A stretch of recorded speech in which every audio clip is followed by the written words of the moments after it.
Buenos días, gracias por seguir acá con nosotros en la mesa, en la primera mesa de esta jornada sobre Jalisco en la Revolución. Y para dar inicio a esta primera mesa, vamos a iniciar con la participación de la maestra Imelda Gutiérrez Márquez. Ella nos acompaña de la Universidad de Guadalajara y nos va a hablar sobre el tema Revolucionadas, espacios inseguros para las mujeres en Jalisco, 1914-1921. Adelante, Imelda. Hola, ¿qué tal? Ay, no, sí, sí se escucha así. Bien. ¿Qué tal a todas? Bueno, todas y todos, buenos días. Estoy muy contenta de estar aquí nuevamente en el colegio. Eh, pues es un espacio que para mí tiene una significación emocional muy bonita. Y bueno, también estoy contenta de ver a tantas personas con las que he compartido en distintos momentos y bueno, eso hace especial esta mesa y también pues agradecer a las doctoras coordinadoras, a Cristi y a Isabel por la invitación a este espacio. Y bueno, voy a comenzar a leer sobre este trabajo que hice aquí. Y bueno, este título es Revolucionadas, espacios inseguros para las mujeres en Jalisco, 1914-1921. Es un trabajo que, bueno, todavía está por concluir, allí que es parte de mi tesis doctoral, pero bueno, me pareció muy, muy interesante retomar este concepto que se propone por Luis González, porque justo, bueno, no es las revolucionadas, sino los revolucionados, pero bueno, aquí vamos a actualizarlo justo con mi tema de investigación, porque justo habla de estas subalternidades, ¿no? De lo que hemos visto, de lo que se considera en las ciencias sociales como estos sujetos históricos que luego pues que no se han estudiado a profundidad. Entonces, pues bueno, de eso trata un poco mi trabajo sobre las mujeres, cómo vivieron las mujeres la Revolución Mexicana aquí en Jalisco. Y bueno, voy a comenzar con una viñeta pues en 1915, Victoria López se presentó ante el juzgado primero de lo criminal para denunciar a Ponciano de Los Ángeles por haberla golpeado cuando caminaba por las calles de Dionisio Rodríguez y la calzada Porfirio Díaz. Como bien sabemos, la Revolución Mexicana, a ver, permítame, acá, espérame, es que justo, sí, es que voy a ir viendo porque luego no alcanzo a ver tanto de lejos. Como bien sabemos, la Revolución Mexicana fue un movimiento social, político y económico que trajo consigo la reconfiguración de las estructuras del Estado, de las relaciones sociales y de los regímenes de legitimidad política en México.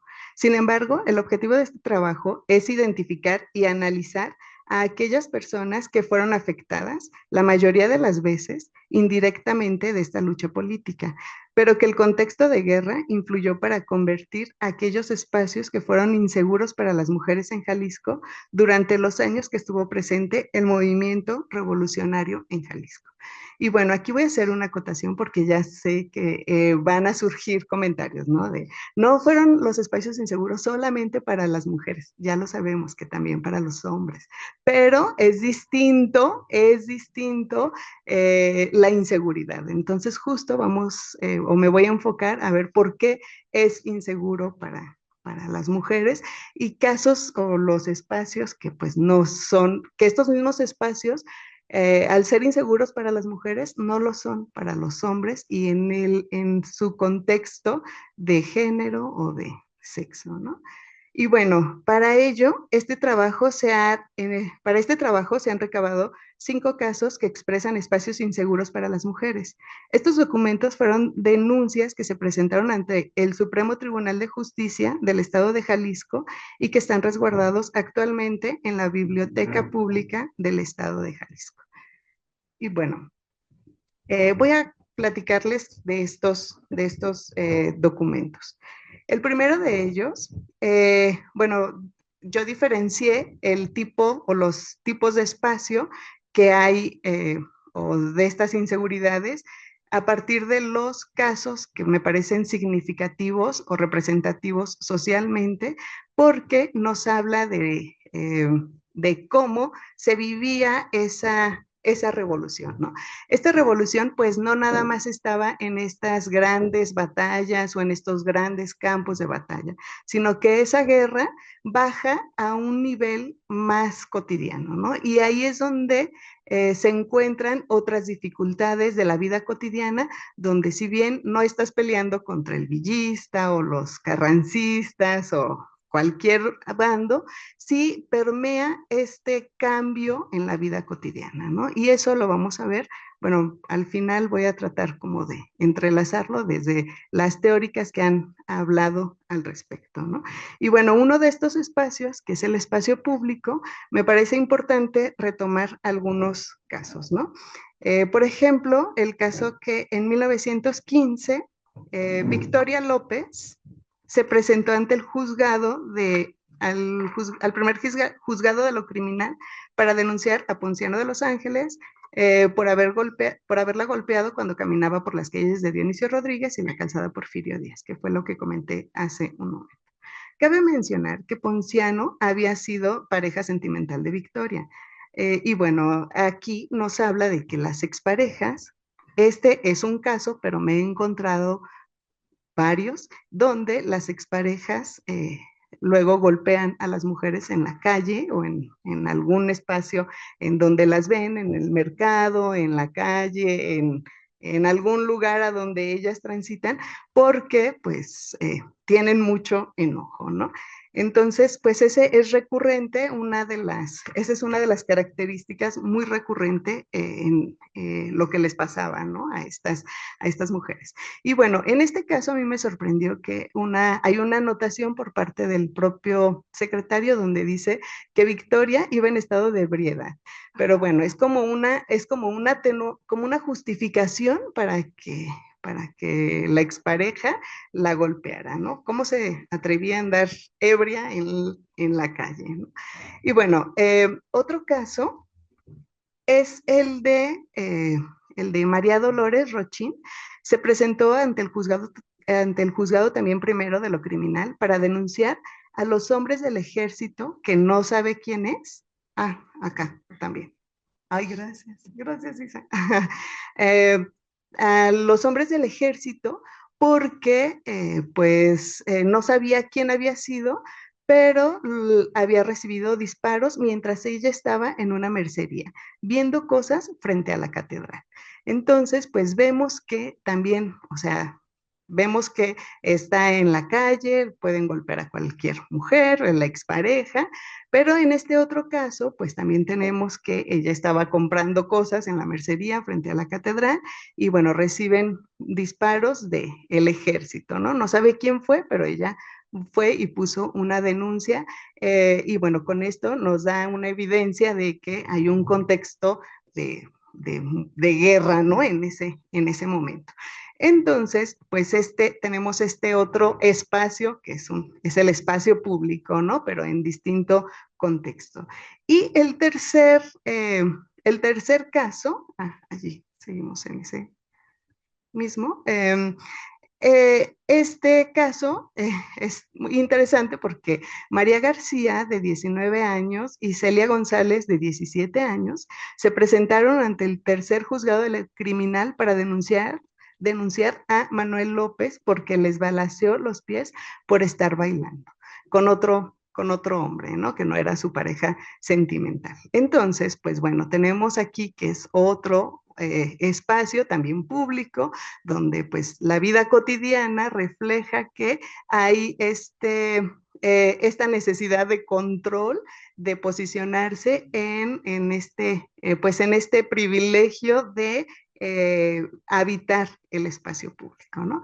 Entonces, en este sentido, me parece que es importante retomar estos documentos y ahora vamos a ir a los casos que sucedieron en un espacio privado, ¿no? Que luego se asume o se cree que la violencia está nada más en el espacio público y que se justifica sí, se justifica o se cree que les pasa eso a las mujeres porque están en la calle, ¿no? Y bueno, vamos a ver que eso no era un referente como tal. Entonces, pues ahora voy a pasar a los casos de las violencias o de los espacios inseguros, ¿no? Uno de ellos, pues, es en el hogar, en el hogar conyugal. Bueno, en el hogar conyugal, pero en este caso tiene que ver con un papá que les voy a platicar aquí como más a fondo qué fue lo que pasó, ¿no? Bueno, el señor Guadalupe Rentería, de 30 años de edad, carpintero, vecino de Jalostotitlán, Jalisco, se presentó el 16 de enero de 1914. Sí, sí, estoy con él de 1914 ante la autoridad correspondiente de ese lugar para solicitar la captura del señor Martín Gómez, vecino también de ese lugar por haber intentado cometer el delito de violación estupro a su hija María Rentería, quien era una menor de 11 años. Guadalupe narró los hechos, aseguró que el 16 de enero del 14, mientras él estaba trabajando de carpintero, pidió a su familia que lo apoyaran yendo a avisar a Martín Gómez que le entregara el importe del pago del trabajo que tenía pendiente. Esta encomienda estuvo a cargo de su hija María Rentería, quien acudió a su negocio. Ahí, por la fuerza, pues este señor tomó en brazos a Rentería y pues la llevó al rincón e hizo, pues, y la violó, ¿no?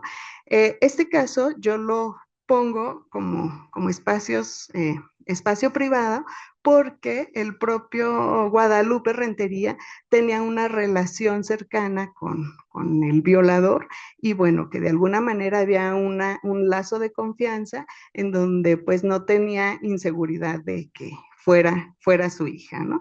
Y bueno, este caso está muy, bueno, en algún momento tengo ya la publicación que tenemos de Somos Históricas, hago referencia a este trabajo, esta denuncia, pero bueno, ahí explico como con muchos detalles cómo funciona el espacio del Supremo Tribunal de Justicia y las dificultades a las que se encuentran cuando hacen esta denuncia.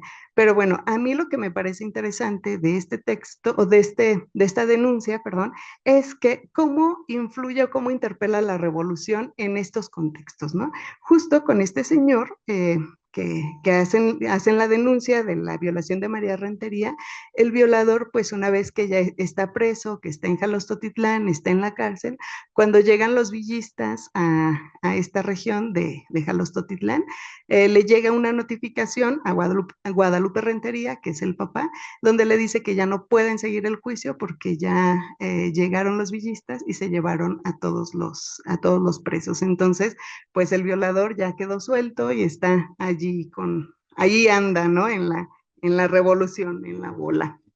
Entonces, pues justo ahí es donde queda, bueno, esa es como parte de las conclusiones, ¿no? ¿Qué pasa con estas vidas que pues no son resueltas esas denuncias? Y bueno, otro caso es el de otro tipo de situaciones que pasa en estos lugares inseguros, que es en tu propia casa, pues es el allanamiento del propio hogar, ¿no? Y bueno, en 1917, María Arana se presentó ante el segundo juzgado de lo criminal para denunciar a Cruz Arias, quien cometió allanamiento de morada en su domicilio en Tonalá, Jalisco, para denunciarlo porque ejerció actos brutales. Argumenta que en el pasado también tuvieron relaciones afectivas, pero en ese momento ya estaban terminadas. Ella se reconoce como indefensa y habla, o sea, y expresa que pues él se enoja mucho y que llega muy violento, se mete, se brinca a su casa y pues intenta también llevársela, ¿no? No es nada más entrar a su casa, sino que la intención es que se la lleva, o sea, se la quiere llevar, pero pues ella finalmente logró quedarse en su casa, llega el papá y no pasa a mayores, ¿no? Entonces, pues bueno, me parece que estos 5 casos son importantes para evidenciar que estos lugares o estos sitios inseguros no son nada más en la calle, sino que también sucede en el propio hogar. En este momento solamente expuse 5 casos, pero en realidad hay muchísimos casos como este, ¿no? Y bueno, en algún momento les voy a compartir como estas cifras completas donde pasan estas situaciones. Pero a mí lo que me interesa ver es que estas prácticas que también son actuales, donde decimos o creemos que la inseguridad solamente está en la calle, pues la evidencia histórica nos muestra que pues aunque haya revolución o sin revolución, estos espacios siguen siendo completamente inseguros, ¿no? Pero que claro, en un contexto de guerra se potencializan y eso fue lo que pasó en la propia revolución, ¿no? Y bueno, como hemos podido observar en los casos anteriores, las denuncias son fuentes primarias que nos permiten acercarnos a hacer un análisis a través del cuerpo y las experiencias que vieron sus denuncias en permítame, acercarnos, que hacen un análisis a través del cuerpo y las experiencias que vivieron. Sus denuncias son la voz que muestra el dolor que estuvo inscrito en ese tejido social. Entonces, eso no es nada más una situación individual, sino que lo importante es ver que son situaciones colectivas y que han trascendido a lo largo de varios años, ¿no? Y bueno, en este sentido, a mí me parece importante retomar a la socióloga India Benadas, pues que ella en este contexto de guerra, ella ha analizado las violaciones en la India y bueno, donde dice cómo estas prácticas pues son dolorosas y de las que no se ha hablado, ¿no? Y que ese dolor es un dolor encarnado del que tampoco se habla cuando se reconoce la construcción de la patria. Entonces, que muchos dicen, ay, son daños colaterales. Sí, son daños colaterales, dolorosos, históricos y colectivos, que por eso es necesario retomarlos, identificarlos y analizarlos, porque eso trae una gran consecuencia, ¿no? Y que es parte inherente de la colectividad a la que pertenecemos, ¿no? Y bueno, a mí me parece, por eso retomo en muchas ocasiones a esta autora, Vinadas, en donde ella habla que en estos contextos de guerra se aprende a habitar el mundo, a habitarlo de nuevo, o sea, habitarlo nuevamente o rehabitarlo. Es un gesto de duelo, pero bueno, es decir, es un espacio de destrucción y constante violencia y no se posiciona hacia a través del ascenso a la trascendencia, sino a través de un descenso hacia lo cotidiano. En este sentido, se normalizan las violencias, de ahí que también existan mayores denuncias que reflejan esta situación. Es decir, Vinadas lo que dice es que en contextos de guerra, en lugar de parecer que esta violencia puede parecer como extraordinaria y que solamente se lleva a cabo en los campos de batalla, alejados de donde todo mundo, donde no está todo mundo, al contrario, eso en lugar de ser trascendente, que está excepcional, baja lo cotidiano. Esa violencia se normaliza y se va normalizando cada vez más que lo vamos viendo cotidiano, ¿no? Y bueno, lo tenemos muy cercano hoy en nuestros días con todas estas desapariciones forzadas, donde al principio pues nos parecía algo como aterrador y nos sigue pareciendo aterrador, pero de tanto que lo escuchas se vuelven las personas muy insensibles. Entonces justo de esto habla Vinadas y que es importante retomarlo, ¿no? Cómo esta cotidianidad puede normalizar ese tipo de violencias. Y bueno, eh, justo, eh, acá, ya. Y bueno, en algunas conclusiones que yo puedo aportar también es que las exparejas se sentían con el derecho no solo de golpear a las mujeres, sino de realizar otras prácticas como la violación, estrategias que ha utilizado el poder patriarcal para mantener una posición vertical en la social, ¿no? En la sociedad, que según Marcela Lagarde, este poder se finca en las relaciones sexoafectivas íntimas, amorosas, donde el poder genérico de los varones existe sobre el cuerpo de las mujeres. Así, los cuerpos de las mujeres tienen una explicación histórica. Es el cuerpo para otros. Es para la reproducción humana, para proveer cuidados a los ciudadanos o para el placer de los hombres. Entonces, pues también esta discusión ya la había hecho a principios del siglo XX Simone de Beauvoir, el ser para el otro, ¿no? O sea, donde está esta discusión existencial, donde dicen qué es el ser, cómo, por qué es el ser, la cuestión ontológica y teológica. Pues bueno, Simón de Beauvoir dice, las mujeres están fuimos educadas para estar para los otros. Entonces, pues en ese sentido es que pues que las mujeres es necesario romper ese esquema, ¿no? Y bueno, finalmente, me parece importantísimo retoman a Vinadas, quien asegura que las violaciones inscritas en el cuerpo femenino, tanto de manera literal como figurativa, así como las formaciones discursivas en torno a las violaciones, hicieron visible la imaginación de la nación, la India, pero pues también yo pienso que eso abona para México, ¿verdad? Y como una nación masculina, fuertemente. Y bueno, para el caso de México, Marta Eva Rocha ha abonado el tema de las violencias hacia las mujeres en la revolución en Los rostros de la rebeldía. En este trabajo a mí me parece sumamente importante y que no tiene la difusión como debería de tenerla, principalmente porque pues recrea la historia de las veteranas de la Revolución Mexicana, reconocidas oficialmente a partir de 1939, que eso fue como ese cambio, ¿no?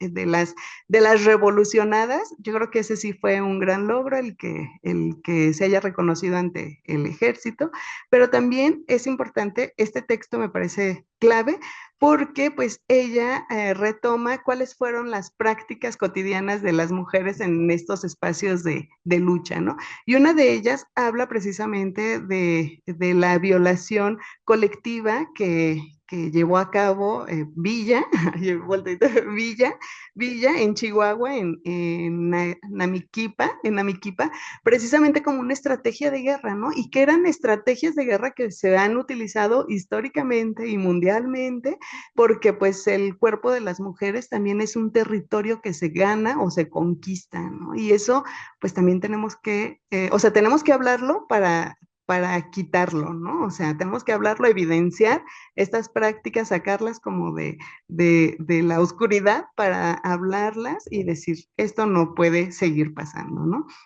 Y bueno, en este sentido me pregunto, ¿cómo estas prácticas han abonado a la subjetividad histórica y colectiva de las mujeres y qué es necesario reescribir esa historia, ¿no? También viendo las resistencias de todas estas mujeres y pues que abonen a nuestras prácticas cotidianas hoy en día. Y bueno, eso es todo. Muchísimas gracias.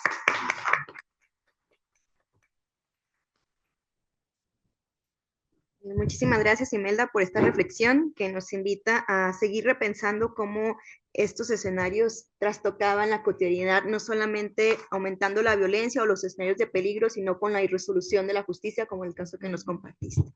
Que pasó pues de violador a ser un grandioso soldado de la revolución, ¿no? Pero bueno, continuamos con justo avanzando en el territorio también en este esfuerzo de generar una visión más amplia de la revolución en Jalisco, no solamente en la ciudad de Guadalajara, porque luego se monopoliza, se centraliza la historia de Jalisco a partir de la capital. Vamos a pasar con nuestro colega Luis Ángel Vargas Reynoso, él también nos acompaña en la Universidad de Guadalajara, con el tema La guerrilla Cermeño, una relectura de la Revolución Mexicana en los Altos de Jalisco. Adelante, Luis Ángel. Bueno, gracias, muy buenos días a todos y pues agradezco la invitación a esta jornada de la Revolución Mexicana, estar aquí compartiendo mesa de trabajo con los colegas y las aportaciones que se puedan hacer al respecto. Como bien ya lo dijo la doctora Isabel, pues este trabajo es un trabajo de años, es el resultado de dos tesis, una de licenciatura y una de maestría. Y actualmente estoy trabajando en un proyecto editorial con el Julagos, coordinado por la doctora Irma Guerra, en la cual me hicieron una invitación para hacer un trabajo sobre la historia de Lagos desde la fundación, bueno, desde la época prehispánica, pasando hasta la época contemporánea, y a mí se me hizo la invitación para pasar dentro de la Revolución Mexicana.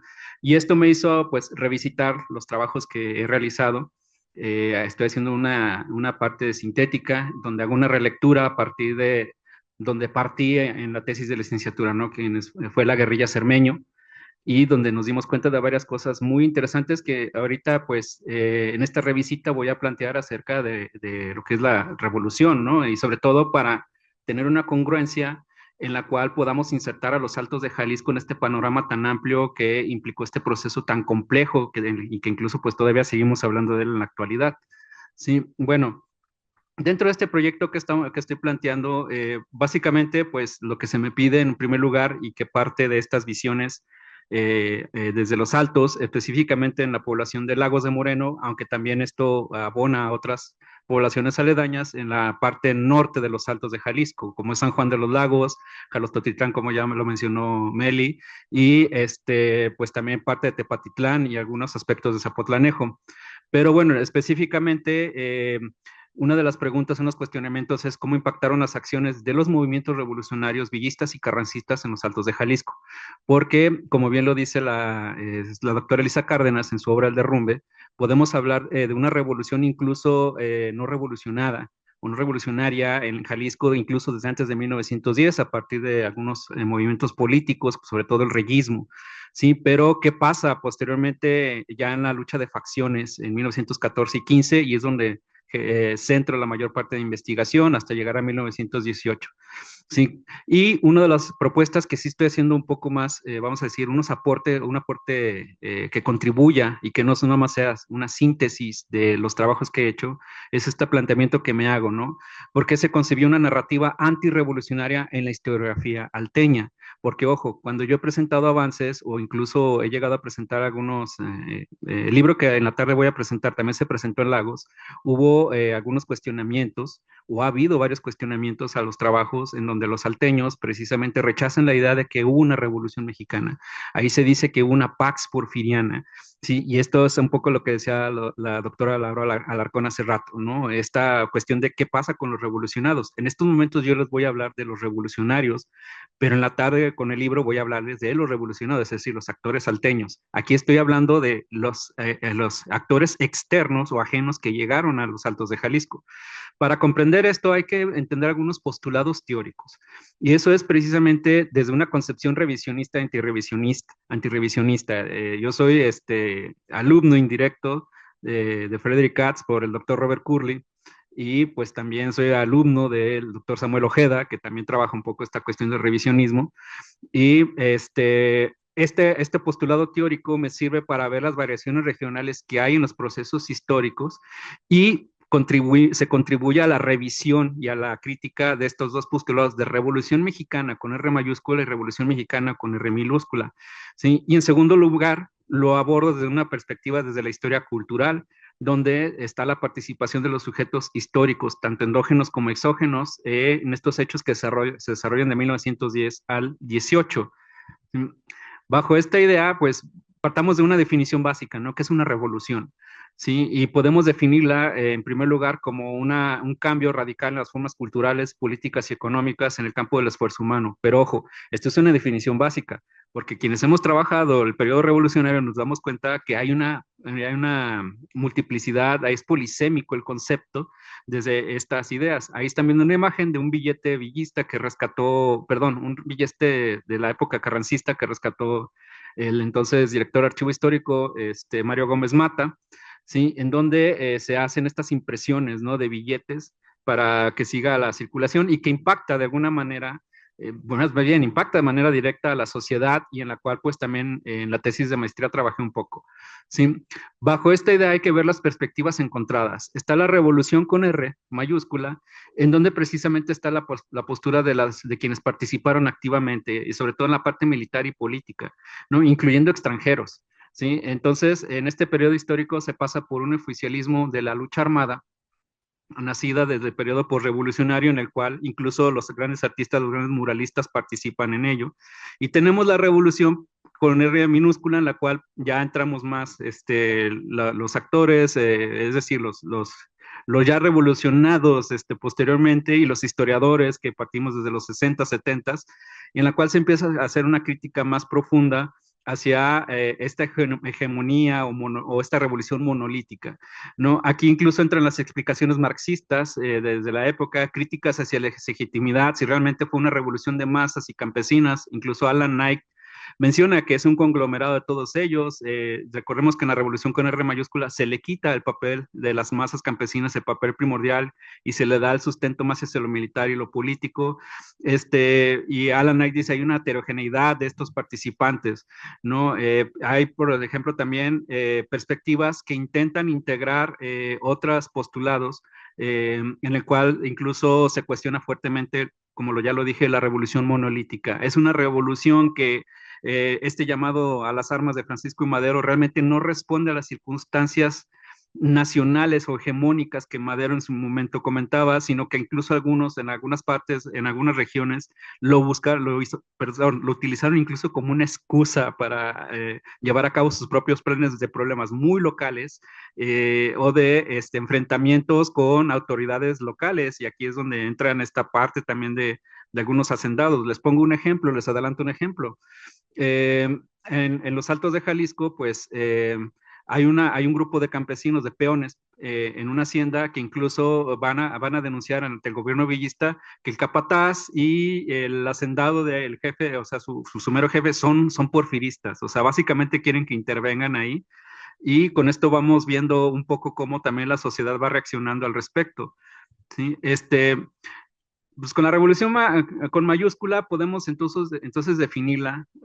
¿Quiénes vivieron en carne propia esta revolución? Están las memorias, ¿no? Está 8,000 kilómetros en batalla de Álvaro Obregón, tenemos a Amado Aguirre y varios, ¿no? Ahí que van diciendo y van construyendo su propia visión de la revolución desde el poder, y ellos comenzaron a necesitar la revolución para encabezarla, para realizarla, para interpretarla, para anatematizar o legitimar incluso a quienes eran sus enemigos, ¿no? Los contrarrevolucionarios, que en este caso pues van a ser precisamente en los Altos de Jalisco. Podemos identificar o he identificado posturas contrarrevolucionarias, por así decirlo, desde esta perspectiva, sí, pero también está la legitimación de la lucha, ¿no? Álvaro Obregón, quien se hizo llamar hijo de la revolución, o incluso hace poco, hace un par de años, se reeditó en el INER el libro Cárdenas a 50 años, donde me pidieron que contribuyera desde una perspectiva de cómo Cárdenas se hace llamar soy un ciudadano de la revolución, ¿no? Y cómo se construye esta visión de narrativas históricas partiendo de las posturas teóricas de Koselleck, de la conceptualización histórica, etcétera. ¿Sí? Luego tenemos, por otro lado, la revolución con minúscula, que aquí es donde creo que estamos entrando nosotros al, no solamente reafirmar algunas cosas de las luchas de las masas campesinas, de otros actores como los que acaba de mencionar Meli también, sino que también se presenta, en primer lugar, una vuelta a esta revolución agraria, en la cual se repiensa, se reflexiona y se cuestiona la revolución monolítica. Aquí es donde entra la posición de un revisionismo que hace énfasis que en un principio sí le quiso quitar un carácter agrario y popular a la revolución, pero van a ser los estudios regionales revisionistas, antirrevisionistas, los que van a devolver y a confirmar la tesis equívoca de una revolución monolítica. Sí, voy rápido para adentrarme ya al punto. Entonces, bajo esta visión, tenemos una revolución antirrevisionista auspiciada por Alan Knight, Hans-Werner Tobler, Frederick Katz, John Mason Heard, etcétera, ¿no? Pero obviamente también ha habido críticas hacia el propio momento revolucionario. Recuerdo mucho la lectura de Ramón Eduardo Ruiz, que incluso dice, no fue una revolución, fue una rebelión, ¿no? Porque no hubo cambios de trasfondo. Pero aquí nos vamos a quedar con las posturas que parten de Nike y todos ellos a partir de lo que Frank Tenenbaum decía que es una revolución es agrarista popular, explicándola en una historia nacional que tomara en cuenta las variaciones regionales. O sea, la revolución mexicana en Jalisco y especialmente sus regiones no es la misma que la revolución del norte, como no la fue en el sur, etcétera. Parece ser que esto es obvio, pero en realidad se tuvo que pasar en un proceso bastante debatido a lo largo de las décadas para llegar a una conclusión como esta, ¿sí? Bajo esta idea, las variaciones regionales es justo lo que me va a servir o me ha sido útil para estudiar los Altos de Jalisco. ¿Por qué me concentro en Lagos de Moreno? Bueno, aparte de que yo soy originario de ahí, es donde he encontrado una gran cantidad de fuentes. En Tepatitlán, si bien también hubo una participación algo activa de la población, para los años en que yo hice los estudios, aún no había una clasificación adecuada de los documentos, aunque sí ha habido algunos personajes que salen por ahí muy interesantes y que es una beta de oportunidad para futuros estudios. Entonces, frente a esta idea, la Revolución Maderista no tuvo una respuesta contundente en Lagos de Moreno y en los Altos de Jalisco. Y de acuerdo con Knight, hubo pequeños levantamientos muy escuetos, específicamente en Lagos y en San Juan, en los cuales, pues, algunas agrupaciones sí quieren adherirse al plan de San Luis, pero no hubo así acciones concretas. Incluso Alan Knight menciona que hubo una pequeña revuelta que terminó con un altercado fuera de la cárcel municipal, que actualmente existe aún el edificio en Lagos de Moreno, pero de ahí en más no hubo otra cosa al inicio de la revolución, cosa que va a cambiar precisamente con la entrada de los revolucionarios a Lagos en 1914. Sí, esto da después de la entrada de los revolucionarios aquí en Jalisco, luego de estos confrontamientos con Victoriano Huerta, la victoria del ejército constitucionalista. Pero ¿cómo es que entran estos revolucionarios? Hace un momento Meli mencionaba esta violencia que ejercían los grupos, la bola, y una de sus víctimas, en el caso de Lagos, fue Celso Serrano Hermosillo, un hacendado que era dueño de una hacienda llamada Las Cajas. Sí, en este aspecto hay varias versiones encontradas. Yo logré rescatar una entrevista que hizo justo la doctora Irma Guerra y la doctora Lina Cruz a la nieta bisnieta de Celso Serrano, donde explica que él intentó darle una serie de obsequios a los revolucionarios para evitar que interviniera en su hacienda, o con estos rumores que llegaban de lo que hacían los revolucionarios a los grandes propietarios. Intentó comprarlos, pero esto más bien alteró a la bola, y pues comentaban que si él tiene esto que no está dando, que no tendrá en la hacienda. Entonces decidieron perseguirlo, y finalmente en el Panteón Municipal, el actual Panteón Municipal de la Soledad en Lagos, ahí le dieron muerte. Su tumba está ahí todavía. Fue un año trágico para los Serrano Hermosillo. Ese mismo año murió la esposa, murieron 2 hijos y luego murió él asesinado. O sea, casi se acaba la familia de los Hermosillos. En este aspecto hay que entender también las coyunturas que implica el que entraran y asesinaran a un hacendado en Lagos de Moreno, porque se puede tomar como un rompimiento de un paradigma que se había establecido desde el inicio de la lucha armada de 1910, donde en los Altos de Jalisco, sobre todo en Lagos, solo se asomaban mediante las noticias, los rumores, 2, 3 movimientos ahí, insisto, como lo que menciona Alan Knight, pero ahora los salteños veían tangible la presencia de los revolucionarios, y esto comenzó ya a tener un impacto más profundo en su vida cotidiana. Sí, bajo este tenor entra el gobierno carrancista, o lo que hoy se denomina como carrancismo. En ese momento era un gobierno revolucionario, auspiciado por Genaro de Kimball, porque obviamente ya en el contexto de la muerte de Celso Serrano, se estaban ya dando los tratados de Torreón, donde se trataban de limar las asperezas entre Francisco Villa y Venustiano Carranza, y esto va a dar pie a la Convención de Aguascalientes. Ya sabemos todos cómo esto terminó mal. Hay facciones ahí ya en unas luchas, y Genaro de Kimball, que se declara a favor de Venustiano Carranza, sufre de alguna manera las consecuencias, y con ello vamos a entrar, ¿no?, a la fase en la cual los villistas ya entran como parte de la lucha convencionista de esta separación de facciones el 15 de noviembre de 1914, y con ello, pues básicamente se da el derrocamiento del gobierno carrancista, y aquí entra el general Tomás Urbina con órdenes de Pancho Villa de crear un gobierno local en Lagos de Moreno. Y el 17 de noviembre, o sea, 2 días después de la entrada de los revolucionarios villistas, es cuando es asesinado Celso Serrano Hermosillo. Bajo esta idea, se empiezan a implementar varios destacamentos villistas dentro de Lagos de Moreno, y se empiezan a desplegar hacia las zonas aledañas, incluso liderados por el general Manuel Chao, que aquí aparece un registro dentro de los documentos que investigué. Y con esto se da algo que yo llamo 7 meses de gobierno villista, de 1914 al 15, en el cual se van a desarrollar varios aspectos muy interesantes en el cual el villismo intenta pues seguir esta estructura de gobierno de Manuel S. Hurtado, desde aquí, desde Guadalajara, mientras que Manuel M. Diegues está en el sur de Jalisco, y con ello se hace la proclama por parte de Pancho Villa, de una carta ordenando la intervención de las haciendas, y con esto va a entrar ya en activo el grupo llamado la Guerrilla Cermeño, quienes fueron los que se encargaron de resguardar gran parte de los territorios en las poblaciones aledañas a Lagos de Moreno. ¿Qué fueron las intervenciones de Hacienda? Fue una política que estableció Pancho Villa en el norte y que Frederick Katz había mencionado que solamente se había visto en el norte, o sea, en Chihuahua, en su magna obra Pancho Villa sí lo manifiesta.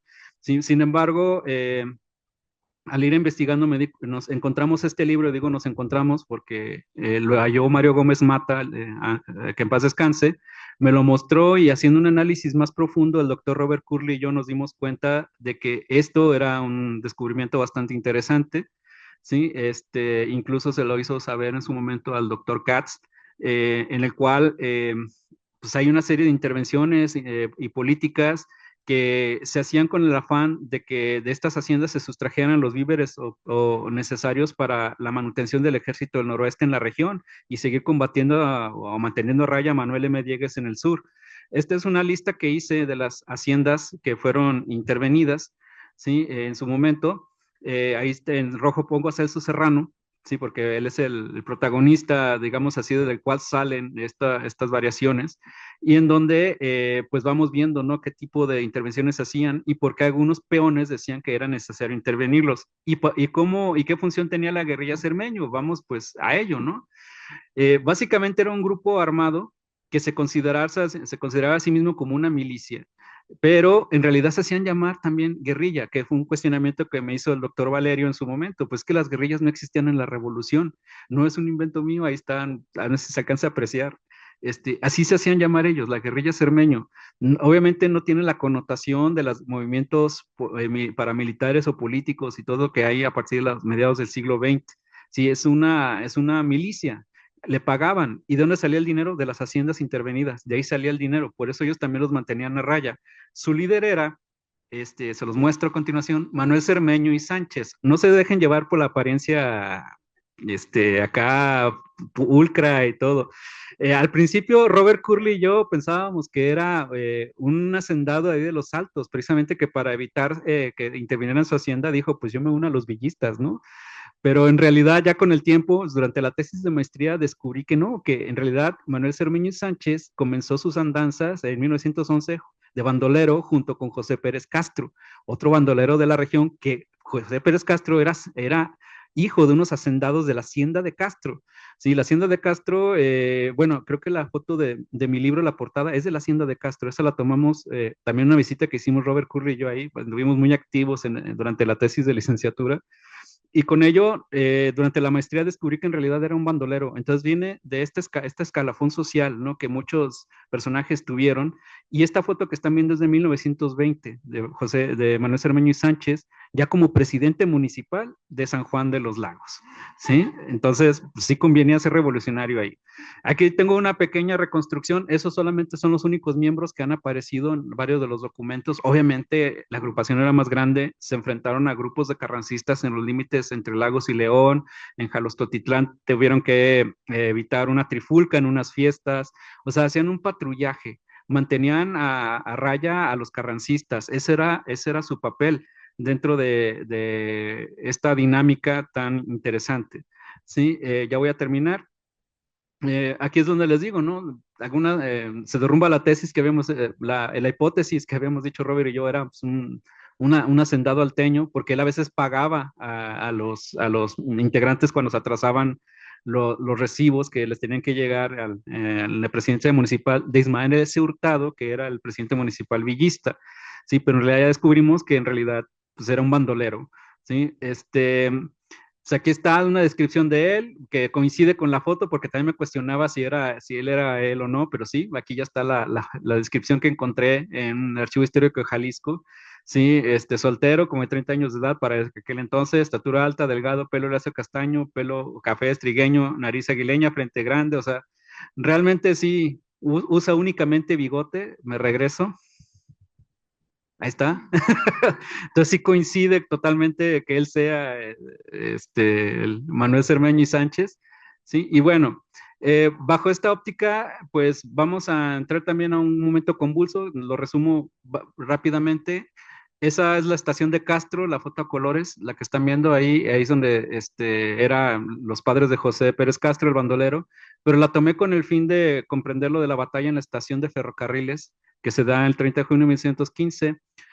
La sintetizo así. Básicamente, Pancho Villa estaba replegado en Aguascalientes. Llega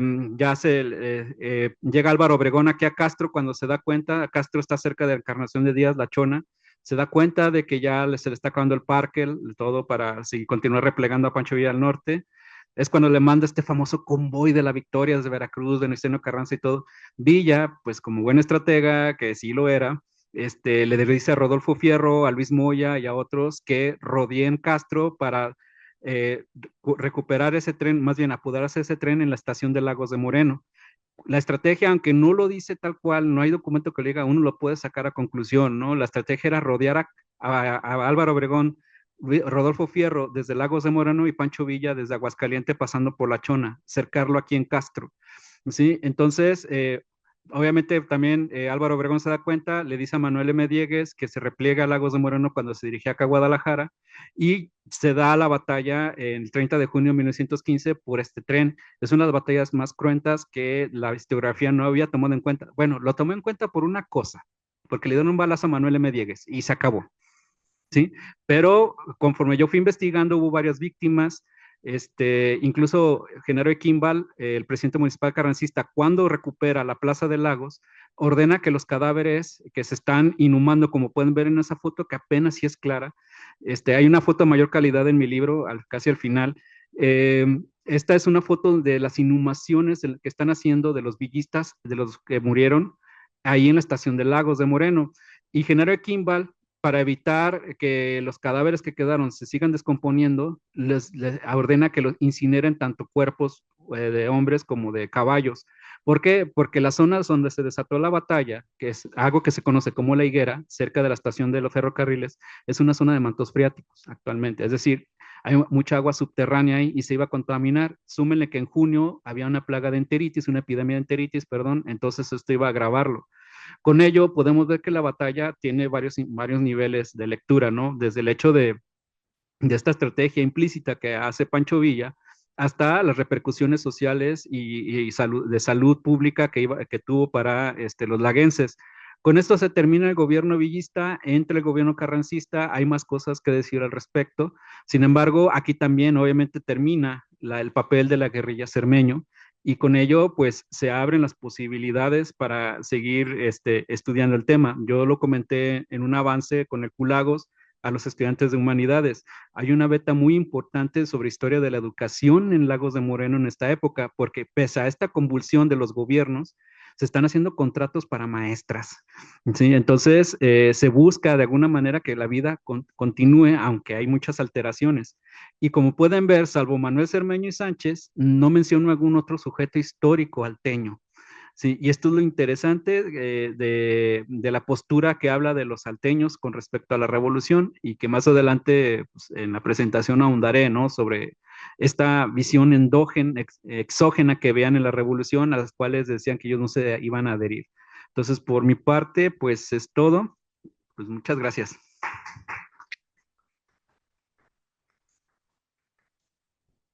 Gracias, Sánchez. Sin duda nos dejas muchísimos puntos que se pueden seguir abordando para que se queden para la presentación del libro y sobre todo para que otras personas se puedan interesar en investigar esta región que es más identificada como la zona revolucionaria aquí en el estado de Jalisco. Y bueno, ¿qué más que decir de la cotidianidad y cómo las personas buscan seguir su vida, que mirar hacia Sinaloa y cómo después de 2 años de guerra pues siguen trabajando y aprendiendo a tirarse al suelo con las balaceras? Entonces es como parte de la forma en que se integra la violencia pues a la cotidianidad. Y vamos a continuar con Cristina Alviso Carranza, ella es de casa, obviamente, del Colja. Ella nos va a hablar sobre la Casa del Obrero Mundial en Guadalajara y el surgimiento de una conciencia de clase durante la Revolución. Adelante, Cris. Muchas gracias. Sí, bueno, yo también parto de estas posturas en el que tenemos que entender a la revolución justamente no como un movimiento, ¿no? Homogéneo, sino que dentro de este gran movimiento hubo otros movimientos y bueno, como también lo ha señalado John Lear y la doctora Tere Fernández, quienes señalan que, bueno, dentro de la revolución hubo otras revoluciones, ¿no? Entonces, definitivamente, la obrera fue otra de estas revoluciones que, como también ya lo mencionó Laura Larcón, pues va a tener sus fases, ¿no? Y esta primera fase de la revolución hasta los años 20, pues quizá es la más importante del movimiento obrero en el que fue un poco más, un movimiento más independiente. Bueno, para no pasarme, voy a leer. La Casa del Obrero Mundial se fundó en la Ciudad de México en 1912, inspirada en las ideas del anarcosindicalismo. Esta organización tuvo un doble papel, de orientación cultural y de liderazgo. Como una organización educativa y cultural, ofreció clases nocturnas, montó obras teatrales y lecturas de poesía. Se esforzó porque los obreros desarrollaran sus habilidades tanto como su intelecto. Los exhortaba a la sobriedad, a la disciplina en el trabajo como en la familia. Se concibió como un centro de discusión filosófico. Sus objetivos fundamentales fueron la educación de los trabajadores y de sus hijos, y la organización de sindicatos que, mediante los métodos de acción directa, conseguirían mejoras en las condiciones de vida en tanto se lograba construir una sociedad libertaria. A partir de 1913, la labor de la Casa del Obrero Mundial se centró más en la organización sindical que en lo cultural. En un primer momento, la COM se declaró apolítica en el sentido de que no quería aliarse a ningún bando de los que contendían en la revolución. Sin embargo, en cuanto a su labor de organización de la masa obrera, su doctrina, sobre todo cuando empezaron a hablar de un sindicalismo revolucionario y al hablar de la toma de conciencia de clases, en el fondo llevaba a la politización de los obreros. La Casa del Obrero Mundial llegó a convertirse en el sindicato obrero más importante del país. En su fundación, bueno, participaron líderes españoles como mexicanos, como Juan Francisco Moncaleano, Eloy Armenta, Rafael Quintero y Rosendo Salazar, entre otros. El objetivo de esta organización fue crear un órgano orientador de las masas obreras que empezaban a sindicalizarse y a luchar por la unificación del movimiento obrero. La tendencia ideológica de la COM era anarquista, como, bueno, aunque ellos decían que no iban a ser políticos, bueno, se declararon anarquistas.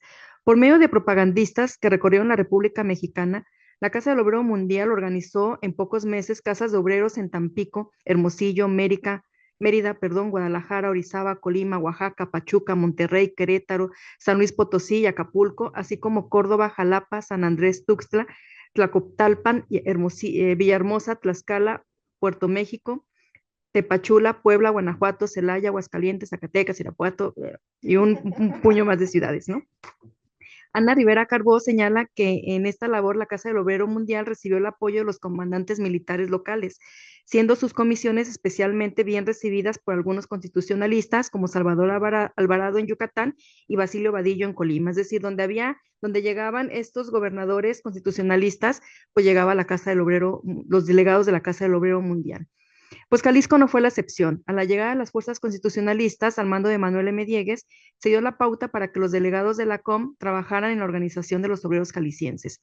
La historiografía de la CON en Guadalajara destaca la actuación de Mariano González, Asensio de la Cruz, Luis C. Medina y Esteban Loera, quienes organizaron a los albañiles, canteros, curtidores, sastres, decoradores, pintores, así como a los obreros de la Telefónica y de la Compañía Hidroeléctrica e Irrigadora del Chapala. Estas últimas dos organizaciones van a tener mucha importancia justamente por la gran cantidad de obreros que tenían y porque eran trabajadores calificados. Sin embargo, estos no fueron los únicos delegados que se acercaron a los obreros de la ciudad. Y bueno, yo que estudié el caso de los tranviarios, encontré que en el caso de los tranviarios, bueno, aporta que hubo otros líderes de la COM que influyeron en la organización sindical de los trabajadores. Al llegar los delegados de la COM a la capital jalisciense, encontraron justamente en los tranviarios un grupo de trabajadores dispuestos a unirse. Prueba de ello es que a los pocos días de la llegada de los representantes de esta central obrera, los tranviarios ya estaban trabajando en la formación de su primer sindicato, al que denominaron Sindicato de Empleados y Obreros de la Compañía Hidroeléctrica e Irrigadora del Chapala. La compañía hidroeléctrica representó para los líderes de la COM un fuerte bastión de afiliados. Esta empresa llegó a tener entre sus empleados a más de 1,000 obreros. De hecho, hubo un momento en los años 20 que tuvo hasta 2,000 obreros y muchos de ellos ya habían manifestado su inconformidad ante las condiciones en que laboraban. John Lear, por su parte, señala que los líderes de la COM se acercaron a los obreros calificados, ya que estos mostraron mayor interés en organizarse en sindicatos y fueron los que establecieron el paso y el tono de la organización de la clase obrera después de estallar la revolución. Así, los trabajadores de la compañía hidroeléctrica aprovecharon la llegada de los constitucionalistas y de los delegados de la Casa del Obrero Mundial para manifestar su inconformidad por los bajos sueldos, las largas jornadas laborales que llegaban a ser de hasta 18 horas, o sea, apenas si iban a dormir, y sobre todo el trato déspota que recibían de sus superiores, al grado de que pronto, bueno, a esta compañía la apodaron la Hidra. El tipógrafo Anastasio S. Marín fue uno de los miembros más destacados de la COM en la Ciudad de México y fue el primero en entablar pláticas con los trabajadores de Guadalajara. La crónica de la llegada de Marín y de su trabajo con los tranviarios y electricistas de la ciudad la dio a conocer el diario independiente México Libre, dirigido por Luis J. Vitia. De acuerdo con dicho diario, Marín llegó a Guadalajara el 11 de octubre de 1914 con el objetivo de establecer el sindicalismo obrero en Jalisco. Una de sus primeras actividades fue ponerse en contacto justamente con los empleados de tranvías, y cito, por ser de oportunidad preferidos, teniendo en cuenta la actitud asumida por los empleados de tranvías de la Ciudad de México, quienes, como nuestros lectores saben, se encuentran en huelga, ejercitando tal derecho para lograr su mejoramiento económico. Es decir, bueno, como estaba ocurriendo en la Ciudad de México, Marín vio en estos trabajadores pues un grupo al que podía acercarse y que iba a mover a los demás obreros de la ciudad. Cuando Marín se acercó a los tranvieros, encontró un grupo organizado y que ya se había manifestado, ya se había enfrentado a la empresa en busca de mejoras laborales. Por ejemplo, en 1907 llevaron a cabo un paro laboral cuando la empresa dispuso que se les pagara 10 centavos por hora a los conductores, los cuales no aceptaban ese sueldo y detuvieron el tráfico en la ciudad, pero que fueron sustituidos por los inspectores. Según Juan Felipe Leal, ante los inconvenientes que provocó esa suplencia, la empresa se vio obligada a revocar la disposición y a reinstalar a los cesados y a concederles el aumento de sueldo. Marín entabló pláticas con los tranviarios, les habló de la importancia de organizarse en sindicatos. Los tranviarios a la vez pues, le manifestaron todas sus inconformidades. Señalaban que no recibían un sueldo justo, ya que no era proporcional a las enormes entradas de dinero que tenía la compañía. Por su parte, Marín les explicó los principios y funciones de la Casa del Obrero Mundial, con los que los tranviarios estuvieron de acuerdo.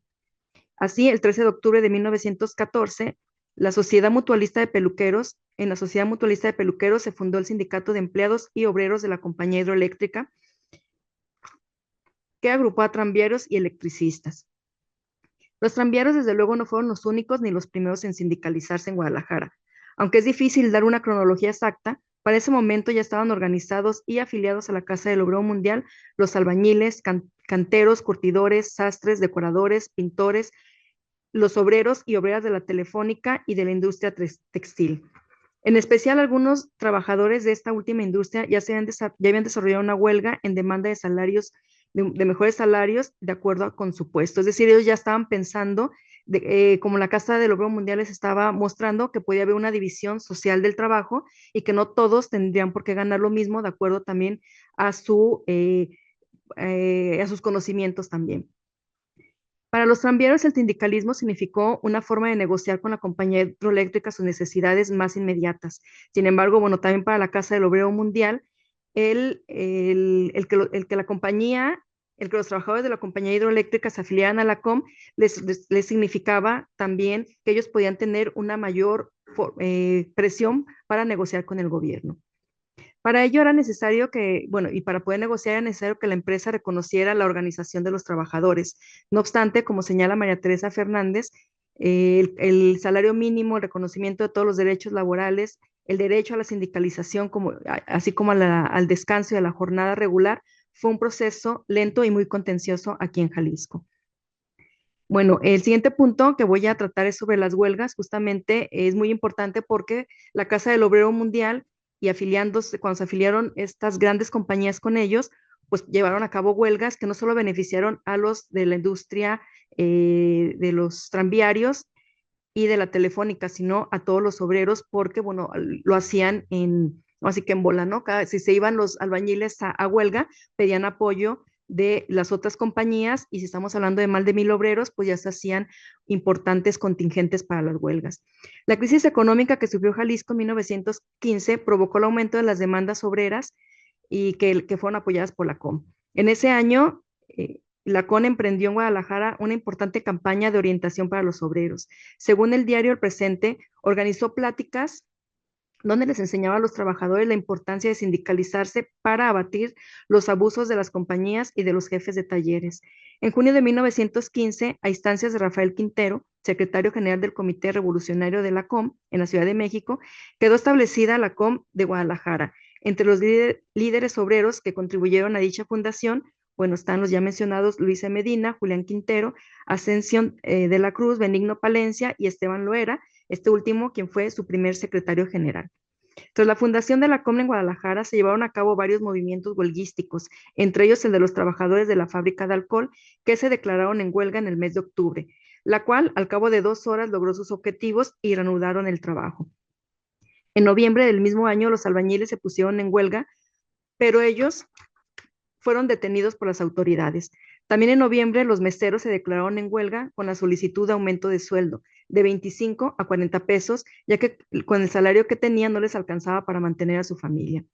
Los tranviarios también se volvieron a manifestar en contra de la compañía hidroeléctrica. A finales de 1915 y principios del 16 se quejaban de las condiciones de trabajo, del acoso por estar a favor de la sindicalización y por los altos costos de la vida, lo que culminó en una huelga que comenzó el 1 de enero de 1916.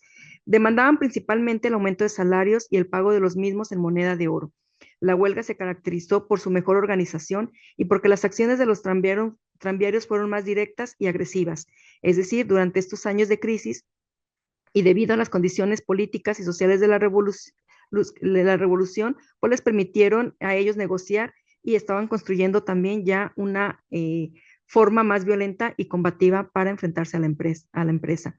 El contexto de la huelga fue diferente a las anteriores. En esta ocasión, la COM ya había fundado una filial en Guadalajara, además de que la organización había firmado un pacto con los constitucionalistas en febrero de 1915, mediante el cual se unía a esa corriente obrera.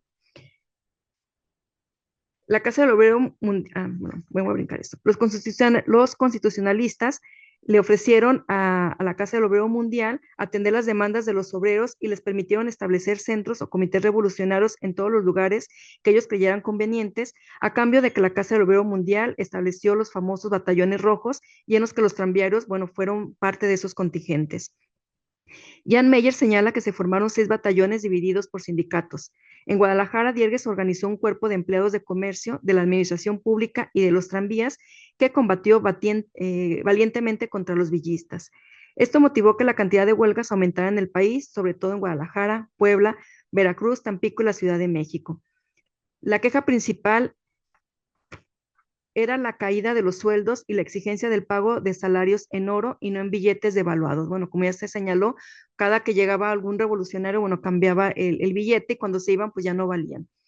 Katz menciona que esta huelga, que la huelga de los electricistas y tranviarios fue una de las más importantes a nivel nacional, ¿no? Que se organizaron, por ejemplo, la de la Ciudad de México y la de Guadalajara.